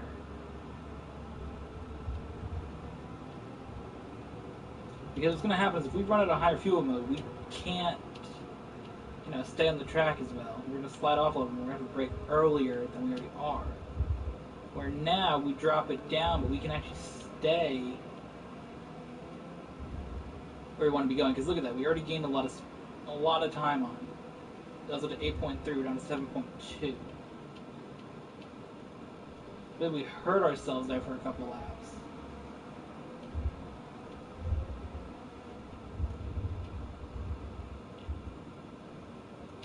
We're trying to run faster, we actually started running slower.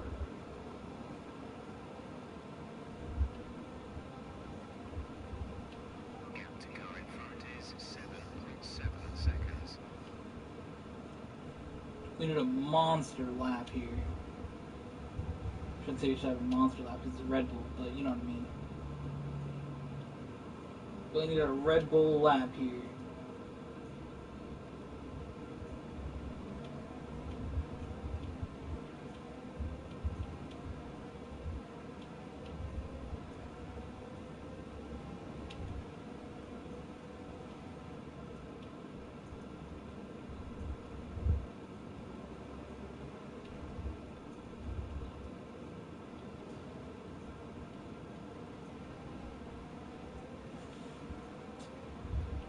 See what we can do.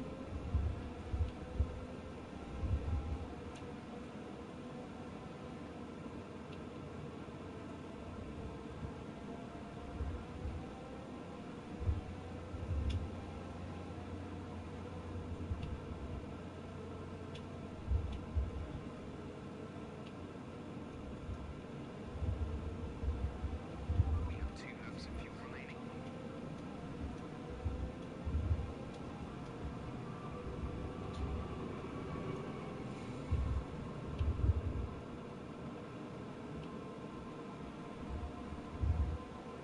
We've been awarded a ton.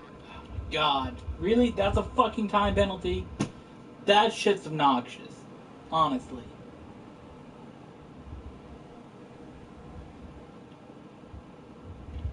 I didn't gain shit out of that.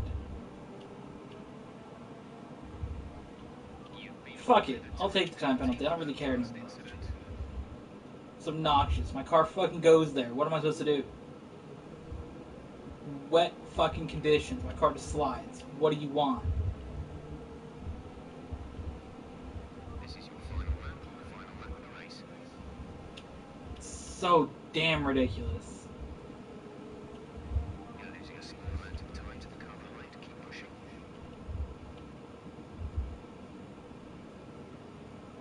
I'm having a situation where if I lose any time to this dude, I'm gonna fucking lose a spot.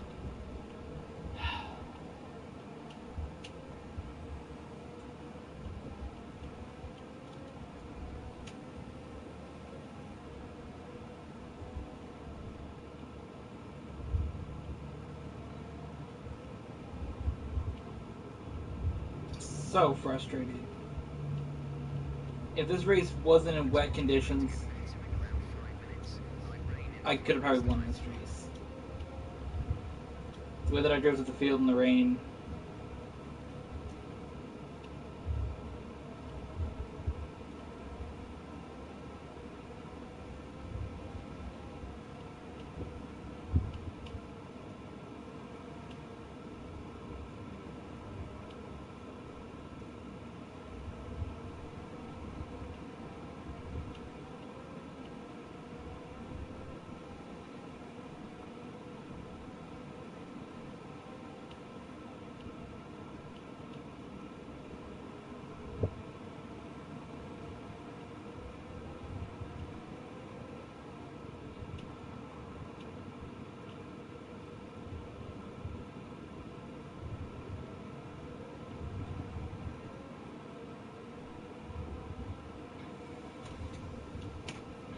Let's see, where am I gonna finish? Just was our day today. Fourth? I'll take it. I'll take it.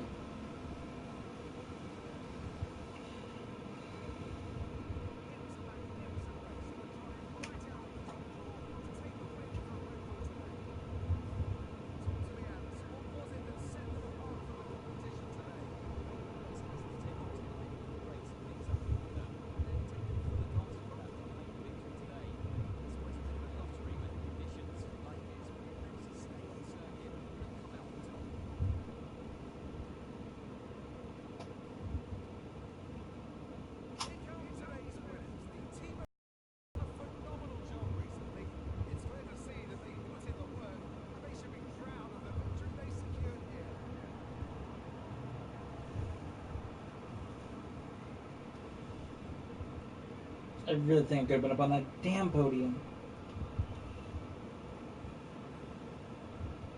Oh well. Now let's take a look at the driver's stats. After today's impressive results, Charles Leclerc steps into the championship lead. So, Anthony Davidson, who would you rank as your driver of the day? For me, the Red Bull driver was the class of the field today. He was in off all down the field, but they were the only one who I really felt maximised their potential. Let's move on to the constructors. Red Bull pull further ahead in the standings. Well, that's an end to another fantastic weekend of racing. Thanks to everyone who joined us, and we'll see you for the next one. Verstappen ended up only finishing in 6th after his crash. I guess he got back onto the track, so he was able to do that.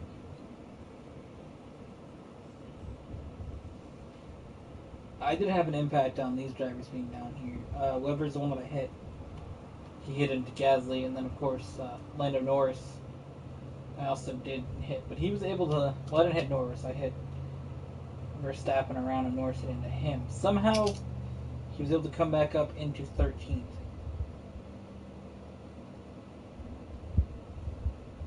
Let's take a look at the standings. Of course, after not winning the race and coming in 4th, that did hurt us in the standings, but we were in 2nd, only 3 points behind.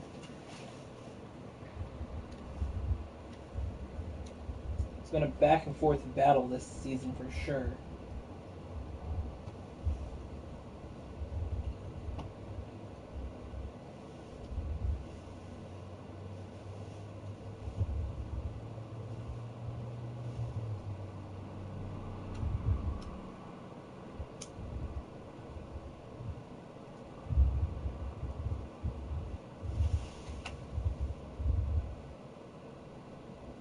Alright, we're gonna load or not, or what? What's happening?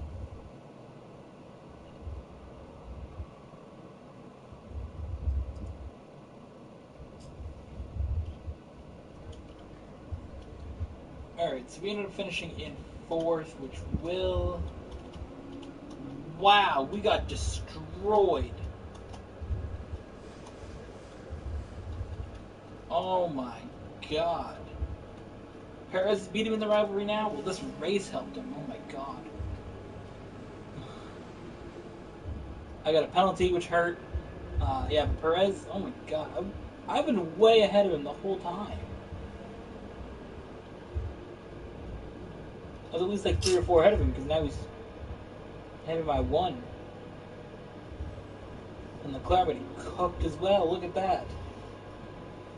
I need him to, like, DNF, basically.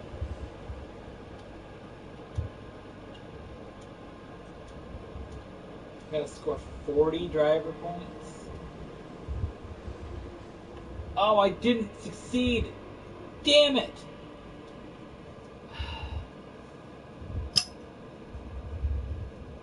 I got 1st and 4th. If I got 1st and 3rd, I would have had it.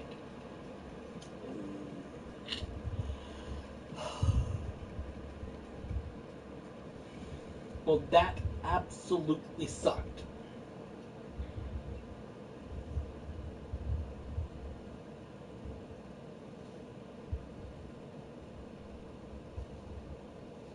Could have had 600 more points.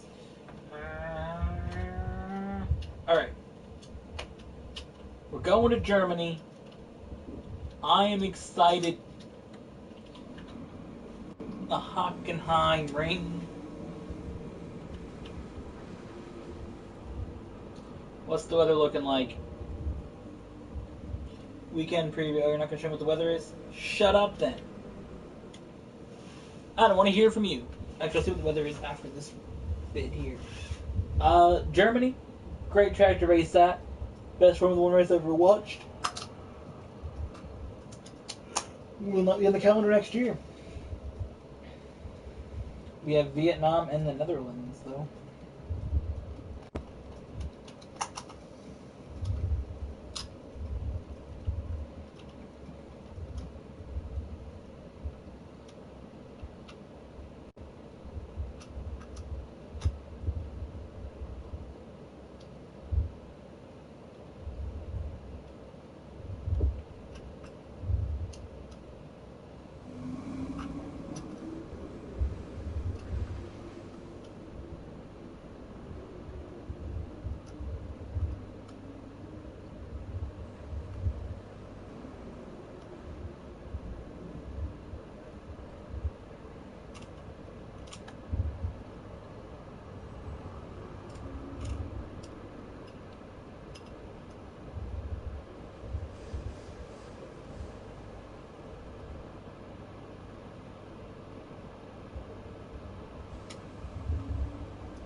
Alright, let's go to qualify.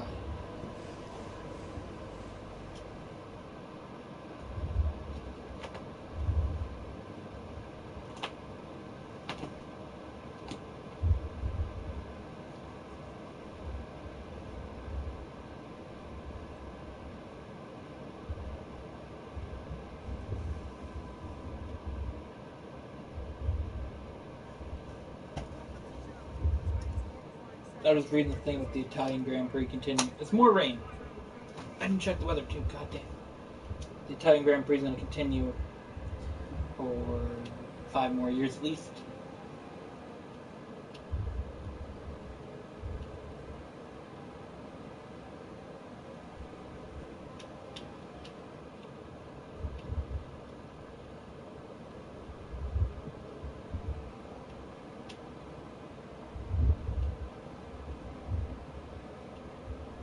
A little bit of a slide off the track there. Struggling overall here in qualifying, currently in 19th.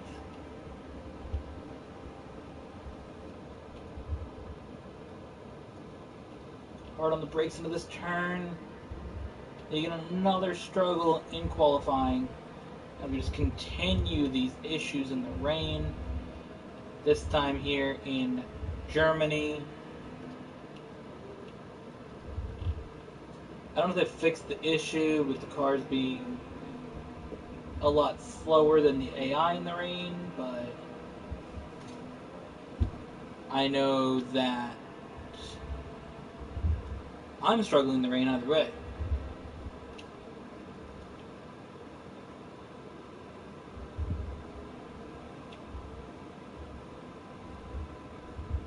Oh god, well there we go.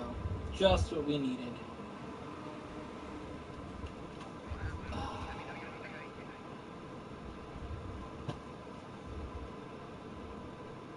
Damn it.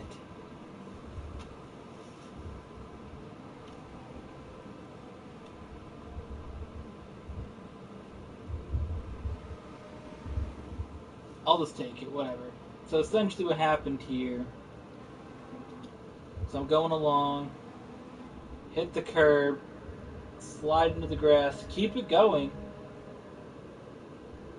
At that point, slide in the grass again, try to get back on the track, spin around, and just straight into the wall.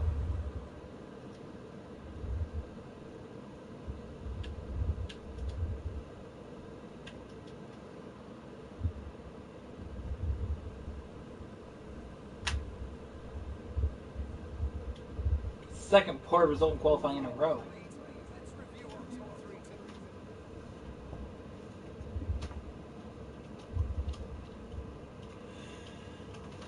Quite disappointed.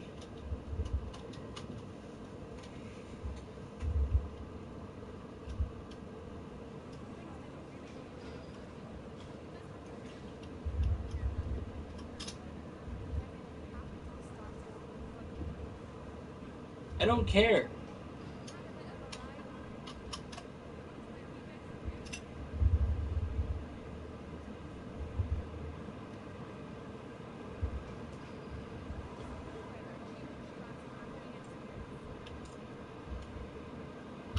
Yeah, I'm still supposed to be fast.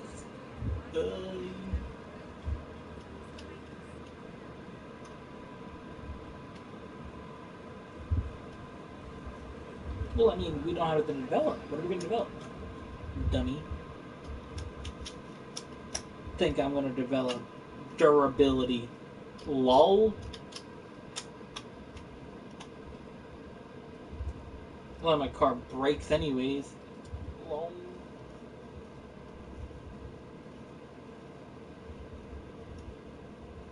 I switch out parts before they break. Ho. Well, I should switch all the parts here. Get a grid penalty because it doesn't matter. It's going to last. And have a really fast car. Just blast to the field.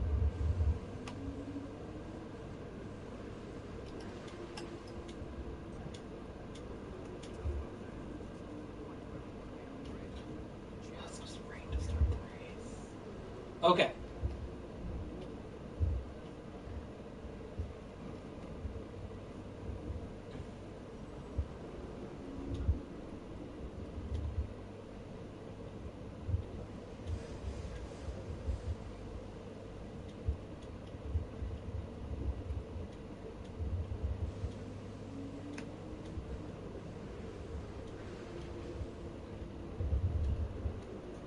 The gearbox, we do get a penalty for switching,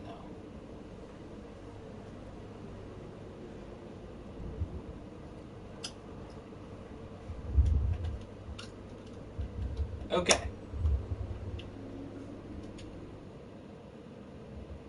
I don't know what the penalty is for switching them, how often you can, whatever, but we're not gonna take a grid penalty. Just kind of just like whatever we did, we're starting 20th. So, Germany starts in the rain. Light rain though, so I don't even know if we're gonna start on inters. I guess we're gonna find out in a second. Are we starting on inters or are we starting on... We're starting on slicks, okay.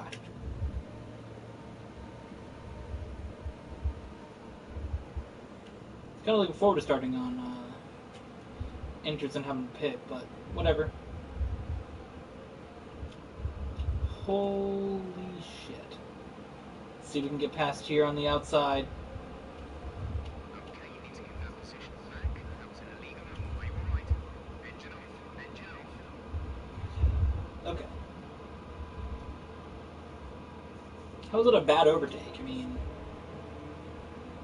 I went to the outside. Where I had room, what am I going to do? Brake?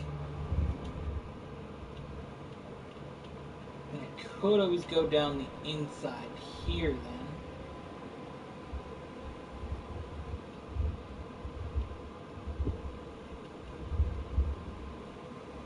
Pushed Vettel out wide.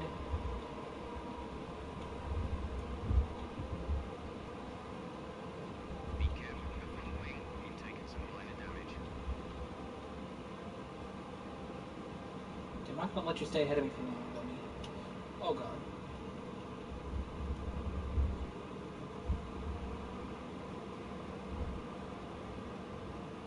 I mean, I had to do that. I was going to smash right in the back of Perez if I didn't do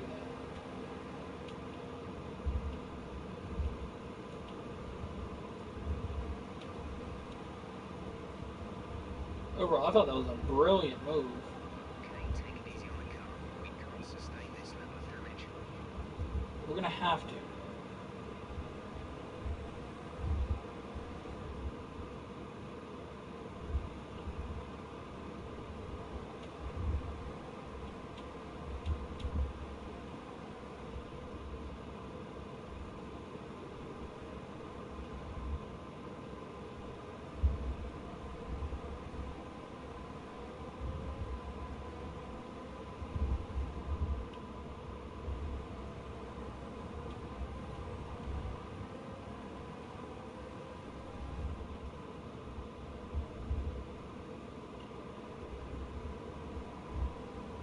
Two of 17 here.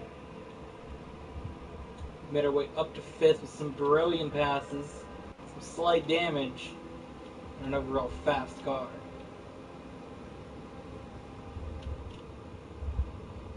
Yikes. Oh my god. Damage. This will be a major performance impact unless you opt for a new one. Check your MFD for a new strategy option. Okay, let's not keep that. I should have braked here, but instead I fly in. Wow. I did not realize how big of an impact that actually was. Look at this. He got launched.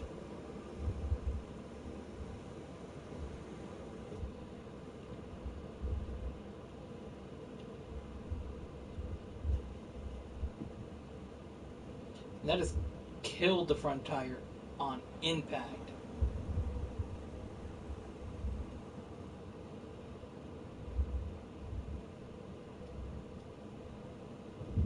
Just boom.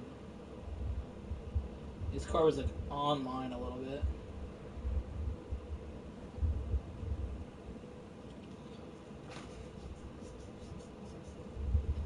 Definitely not what I expected to have happen.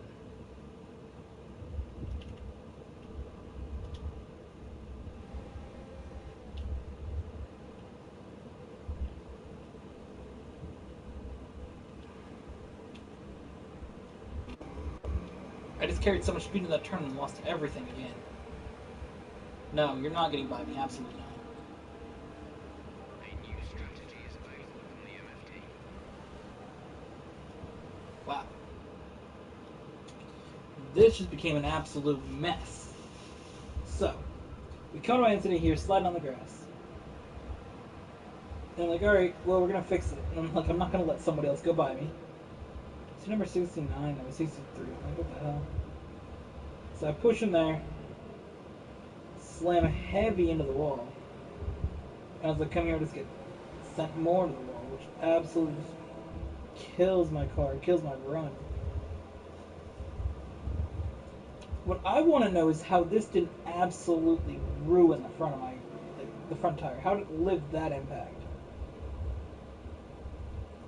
A lot of times the tire falls off, you like hit the wall wrong, like slightly. Like I was driving in Canada, going along the wall. There's a little bump out in it, and the whole tire is off.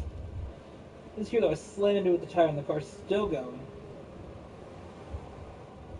I don't know. We're gonna go with the fact where I get back onto the track, like here. But I mean, if he's gonna get by me, he's gonna get by me. I'm not gonna worry too much about that.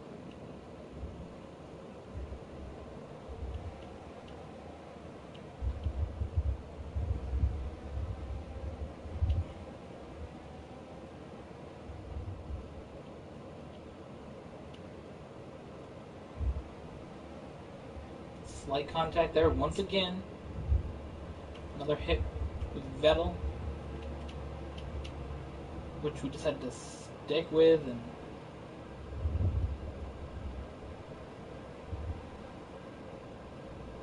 we'll get a new wing in a lap or two. Okay, entering lap 3 now. DRS has been enabled. So if I hit window lap 6, I'm hitting lap 6.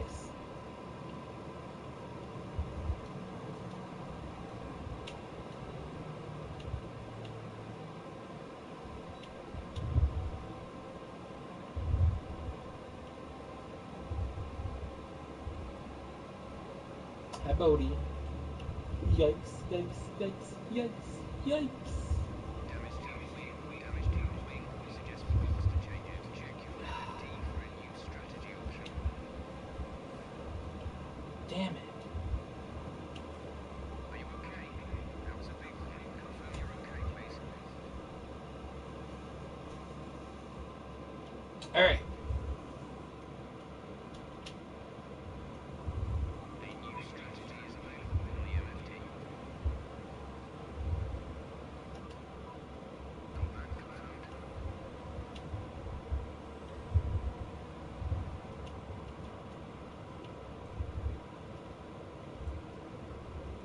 We will pin on lap 6, get a new wing.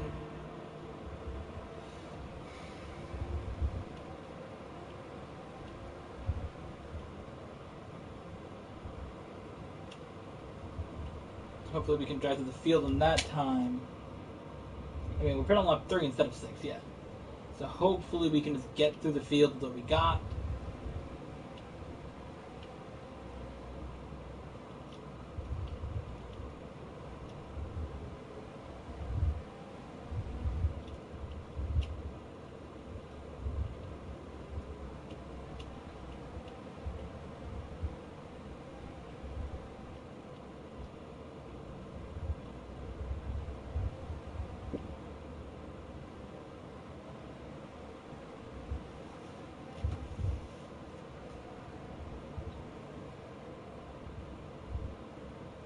So here we go. New wing, new tires.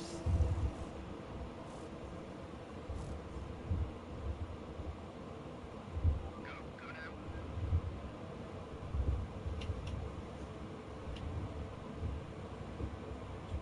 That should be it for the race. Oh, I apologize for that. I forgot I was recording for a second, and I was trying to see what Bodie would think of that spinning around.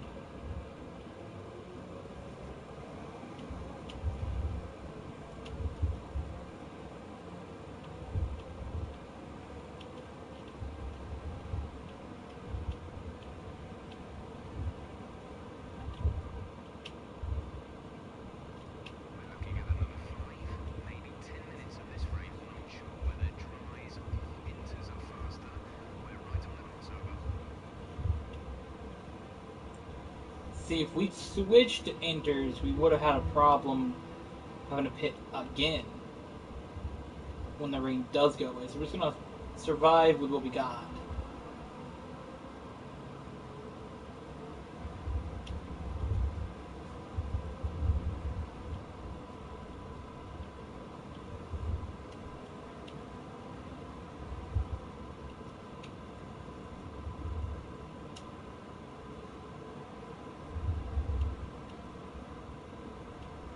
What I liked that they did switch for the 2019 season was the tire compounds being only soft, medium, and hard no matter what. It's just soft at one track could be medium at another track, and hard at one track could be medium. And you know, it just switches basically. Instead of what we had before, which I only know how it works in the game, but and obviously from what I heard, but the colors of the tires, there was like a million different ones. They had hyper soft, ultra soft, soft, medium, hard. They got rid of the ultra soft and hyper soft and just switched it to be soft, medium, hard no matter what. Man, we're really struggling with this turn.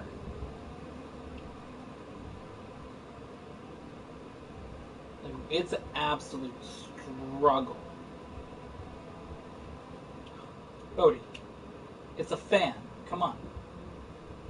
I got my ceiling fan, and he's just like on the edge of the bed, looking up, trying to jump at it.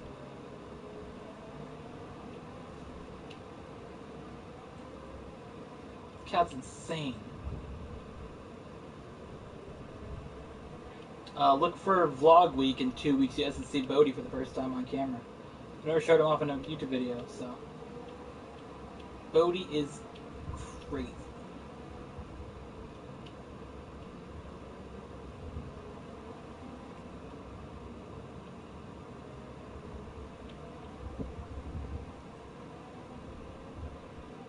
Are you still saying 5 to 10 laps? Is passing. Expected to ease up in the next few minutes. So watch those lap times. We may have to pit for dries at very short notice. We're not certain which is the best tyre right now. Dries. I am on dries, dummy.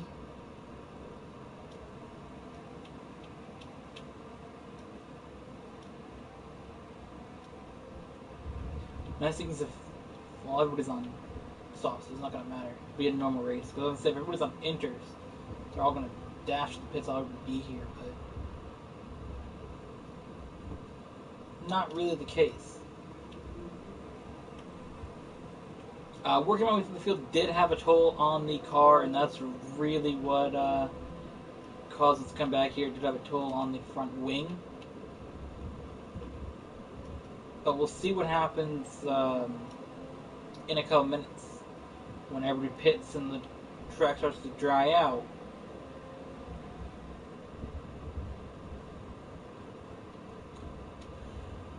We could really see a good race start to form here. And everybody's at pit, so besides me, so I'm kind of in a good spot.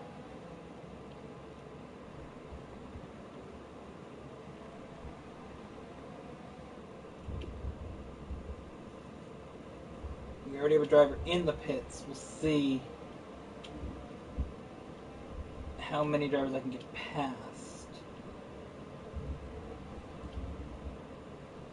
I am kind of far behind, so I don't expect many. 12.7 seconds. Honestly, I got by 1, so not brilliant for my chances here.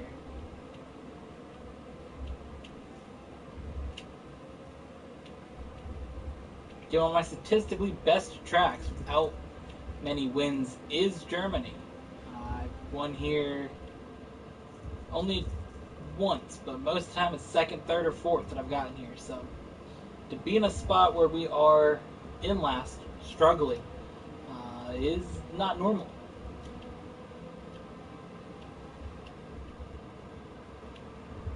Definitely not used to the situation in Germany, but you know,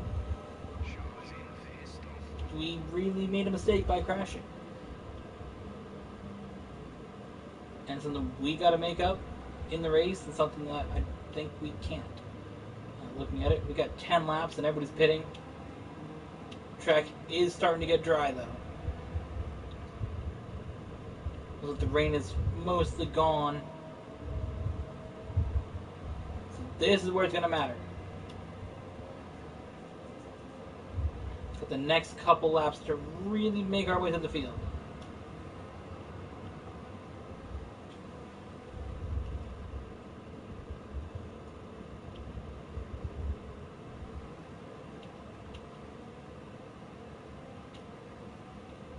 Just stayed behind him and had DRS down this big straight. What the hell was that?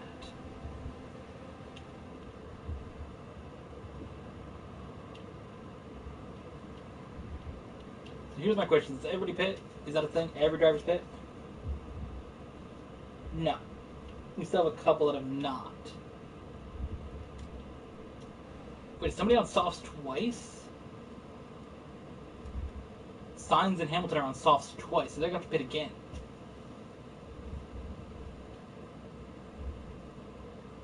So is Weber.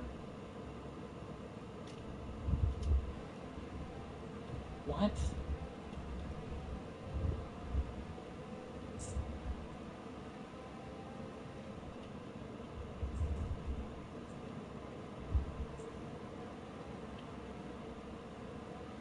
I have no idea how the race is going to work out, honestly, at this point.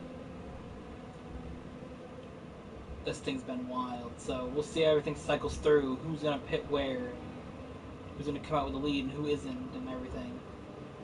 The car ahead is coming to fit the mediums. Car ahead, now running medium tyres. I am feeling quite good, though, now where we're at.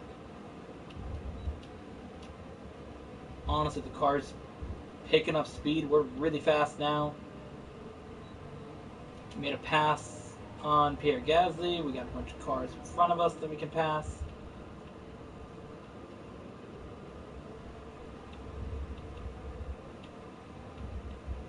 Now that the rain is gone, I mean, I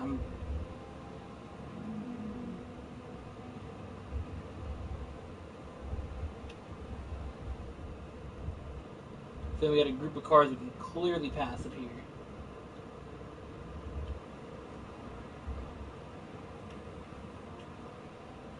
Definitely got some good pass potential. Come on, we just gotta get close enough into the DRS zones.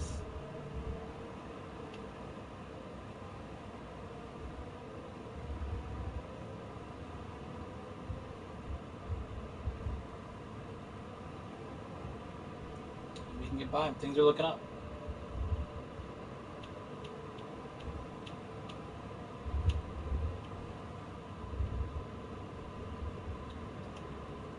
Got a warning for exceeding track limits, apparently. Don't really know where, but I did.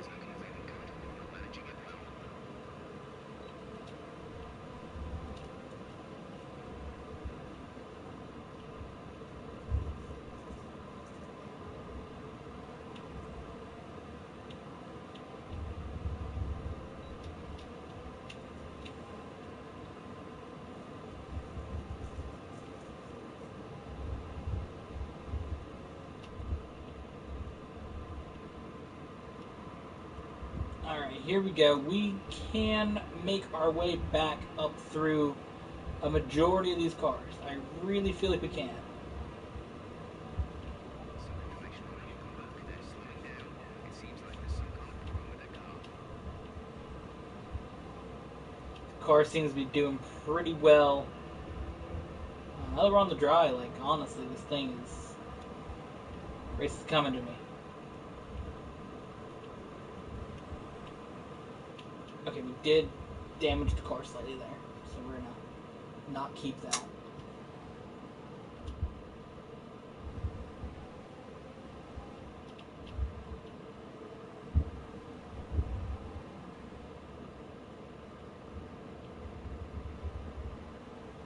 And right around this turn here.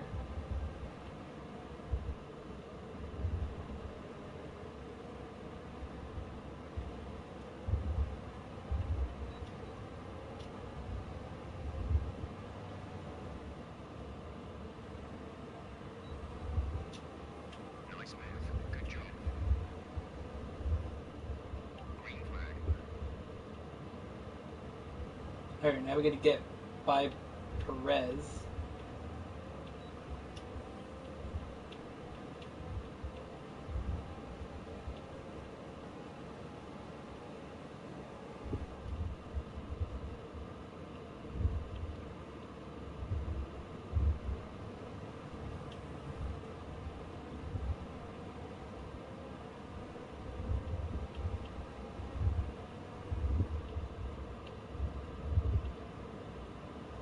Alright, Danny Creative said I'll take him. Or not. Or not. I'm getting you on the outside, Danny. Don't think you're gonna stay ahead of me forever. Perez is next. We can get a podium here. We can get a podium. It's doable.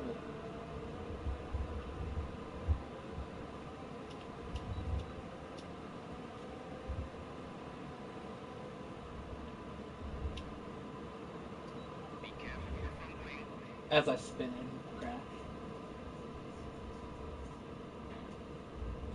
Alright, a podium here, though, in Germany is doable.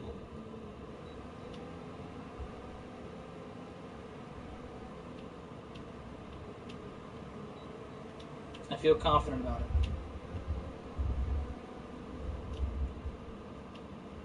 It's Vettel, Verstappen, and Norris. If I can get by them. Is Norris third right now? He's fourth. How do I get by Leclerc? But Weber hasn't... He's only on soft tires. He's going to have to pit again, isn't he? Mind that front wing. It'll need replacing if it takes too much damage.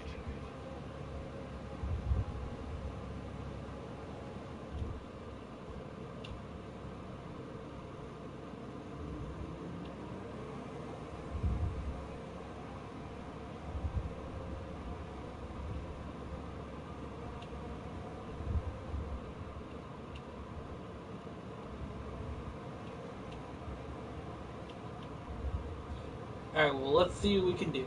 As many cars we can pass, the better. Basically, is the way I'm looking at this.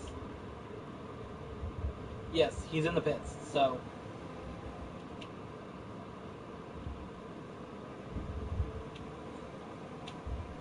Not sure what the point in that was, but...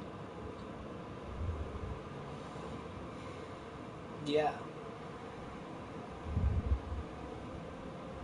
I guess he'll get a better finish than he would have. It is 14.3 seconds.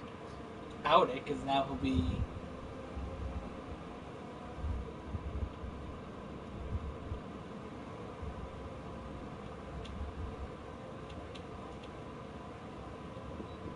He'll be within range of probably getting 7th or 8th.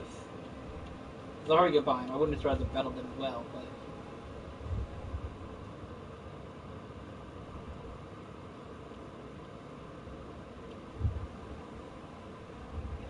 The car ahead is coming to fit the mediums. The car ahead, they're running medium tyres.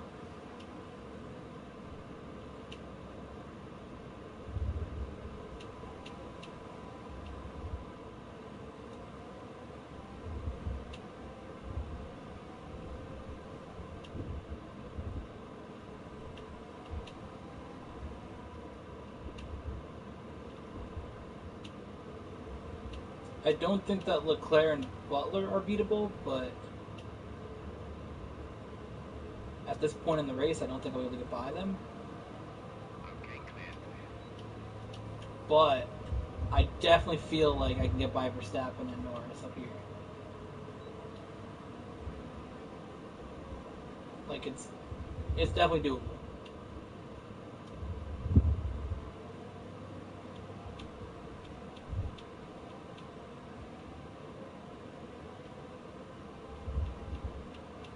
We have 5 laps of fuel remaining.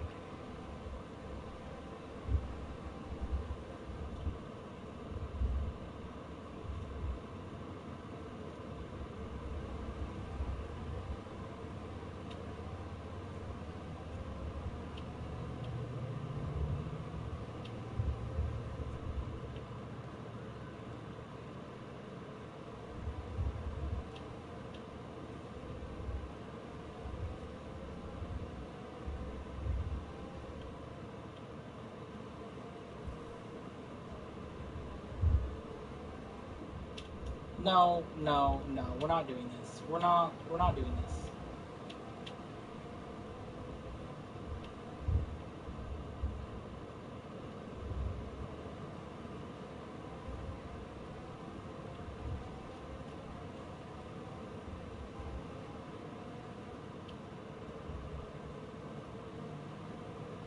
Partner has the lead.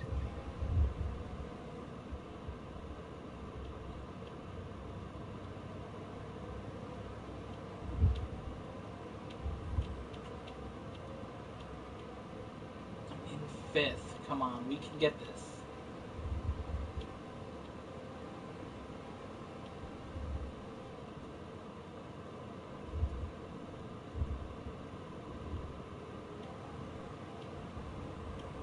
We can get third.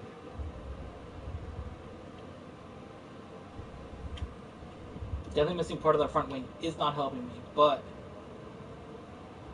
I don't think that's the problem.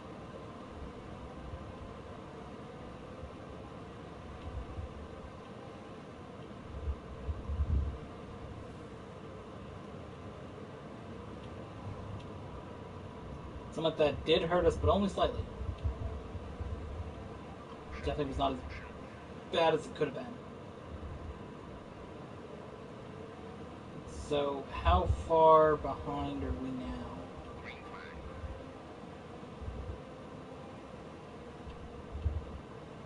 flag. 3.4, so we are still behind by a similar amount as last lap? How?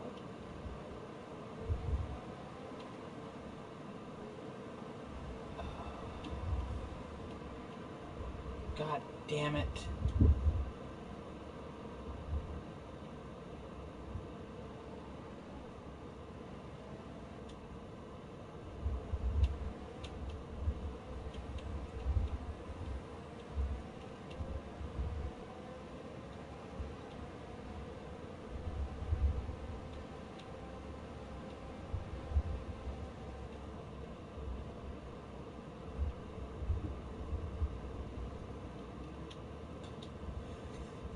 Alright.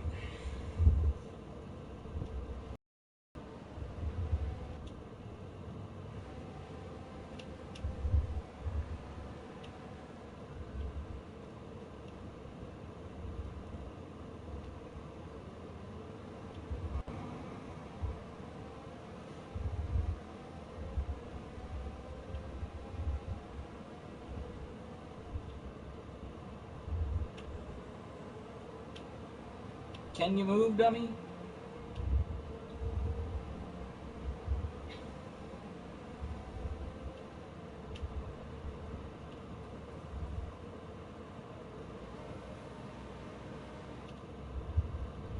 Wow, that really just didn't go well.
We've only got 2 laps of fuel left. Oh, damn it, this is the last lap already, isn't it? That front wing damage really cost us.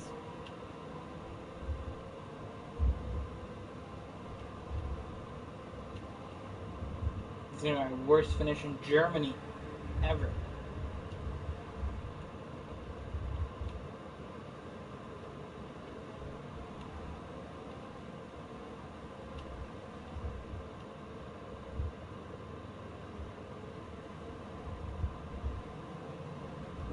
I don't know what's happening to me this season, honestly. It's not going well for me, that's all. That's the end of the race. We'll see what luck for the mate.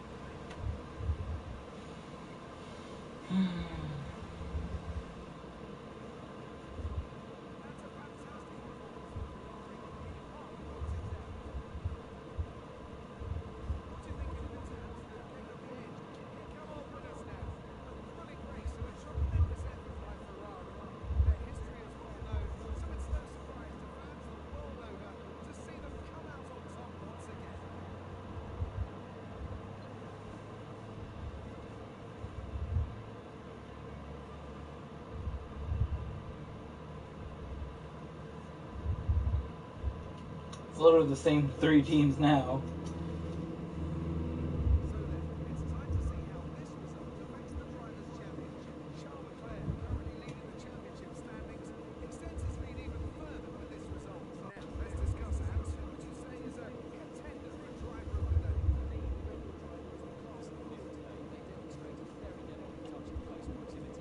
I mean, like, we can go from races where we're dominating to races where we're struggling for fifth.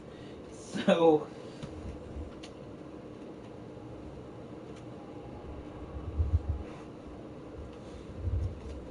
I'm not really sure what we're up to right now. This season, and honestly last season for me, was a really struggle in the career mode.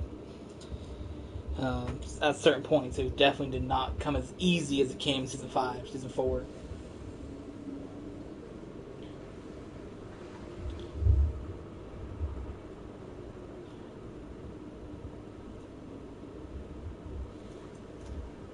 How did I not win fastest lap against Perez? I literally...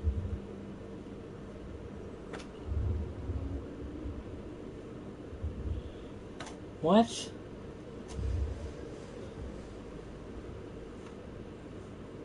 Whatever.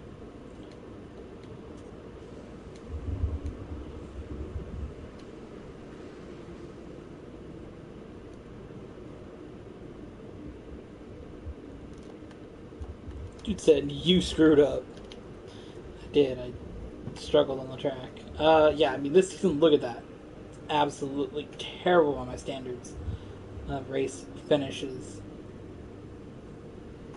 12, 1, 1, 13, 1, 17, 17, 1, 1, 4, 5.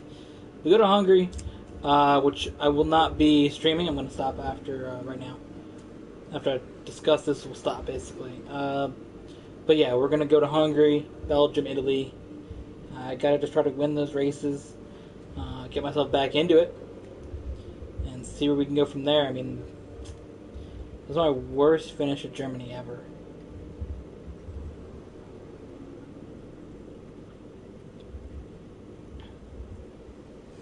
Not been great for me, and in the process of all this has been Leclerc or Butler winning, so yeah, not what we want to see at all, but you know, sometimes it happens, you struggle in some of these races, but overall, I have 77 wins, and we gotta get up to 91, so we're working our way there, or get up to 92 to break the record for 91. We can get up there. I think it's possible in the next couple of races, honestly. We can look at this and say Hungary 78, Belgium 79, Italy's 80, Russia would be 81, honestly. We can get... how many wins can we get, possibly? 77, 78, 79, 80, 81, 82, 83, 84, 85, 86, 87. We get up to 87 this season. I don't think I'm going to race Singapore, so, but if I can win the rest of them, I'll be very, very happy. Looking at the last season, though, yeah.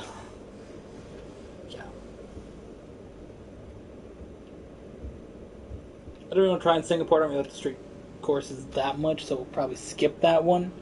But I think I can potentially win out, and I'd be very, very happy, besides Singapore, to win out and get up to almost up to 90, then we can go into the next season and win the championship. Because that's really the goal. Season 7, Season 8, to win the championship, have a lot of wins. That was Season 9 and 10, I can sort of race from whatever wherever I want, do whatever I sort of want to do for a season, and really go from there. Because I think that racing for McLaren, Red Bull, or Haas is really something that I want to do. Did I say Red Bull? I meant Toro Rosso. I seen Red Bull in front of it. Yeah, racing for Toro Rosso, which I mean, it means the same thing. It's just Italian. Race for Toro Rosso, maybe McLaren, maybe Haas. Definitely a goal of mine to step out of Red Bull. Not because I don't want to race or I love racing for Red Bull, but I just want to, race a different team in my career mode and actually stick with it. As you can see right now, though, got to get two more driver championships. Got to win 7 and 8. We get up to eight driver championships, 92 race wins. That's the goal. So yeah, thank you all for watching today's live stream. Hope you guys enjoyed, and we will see you guys in the next one.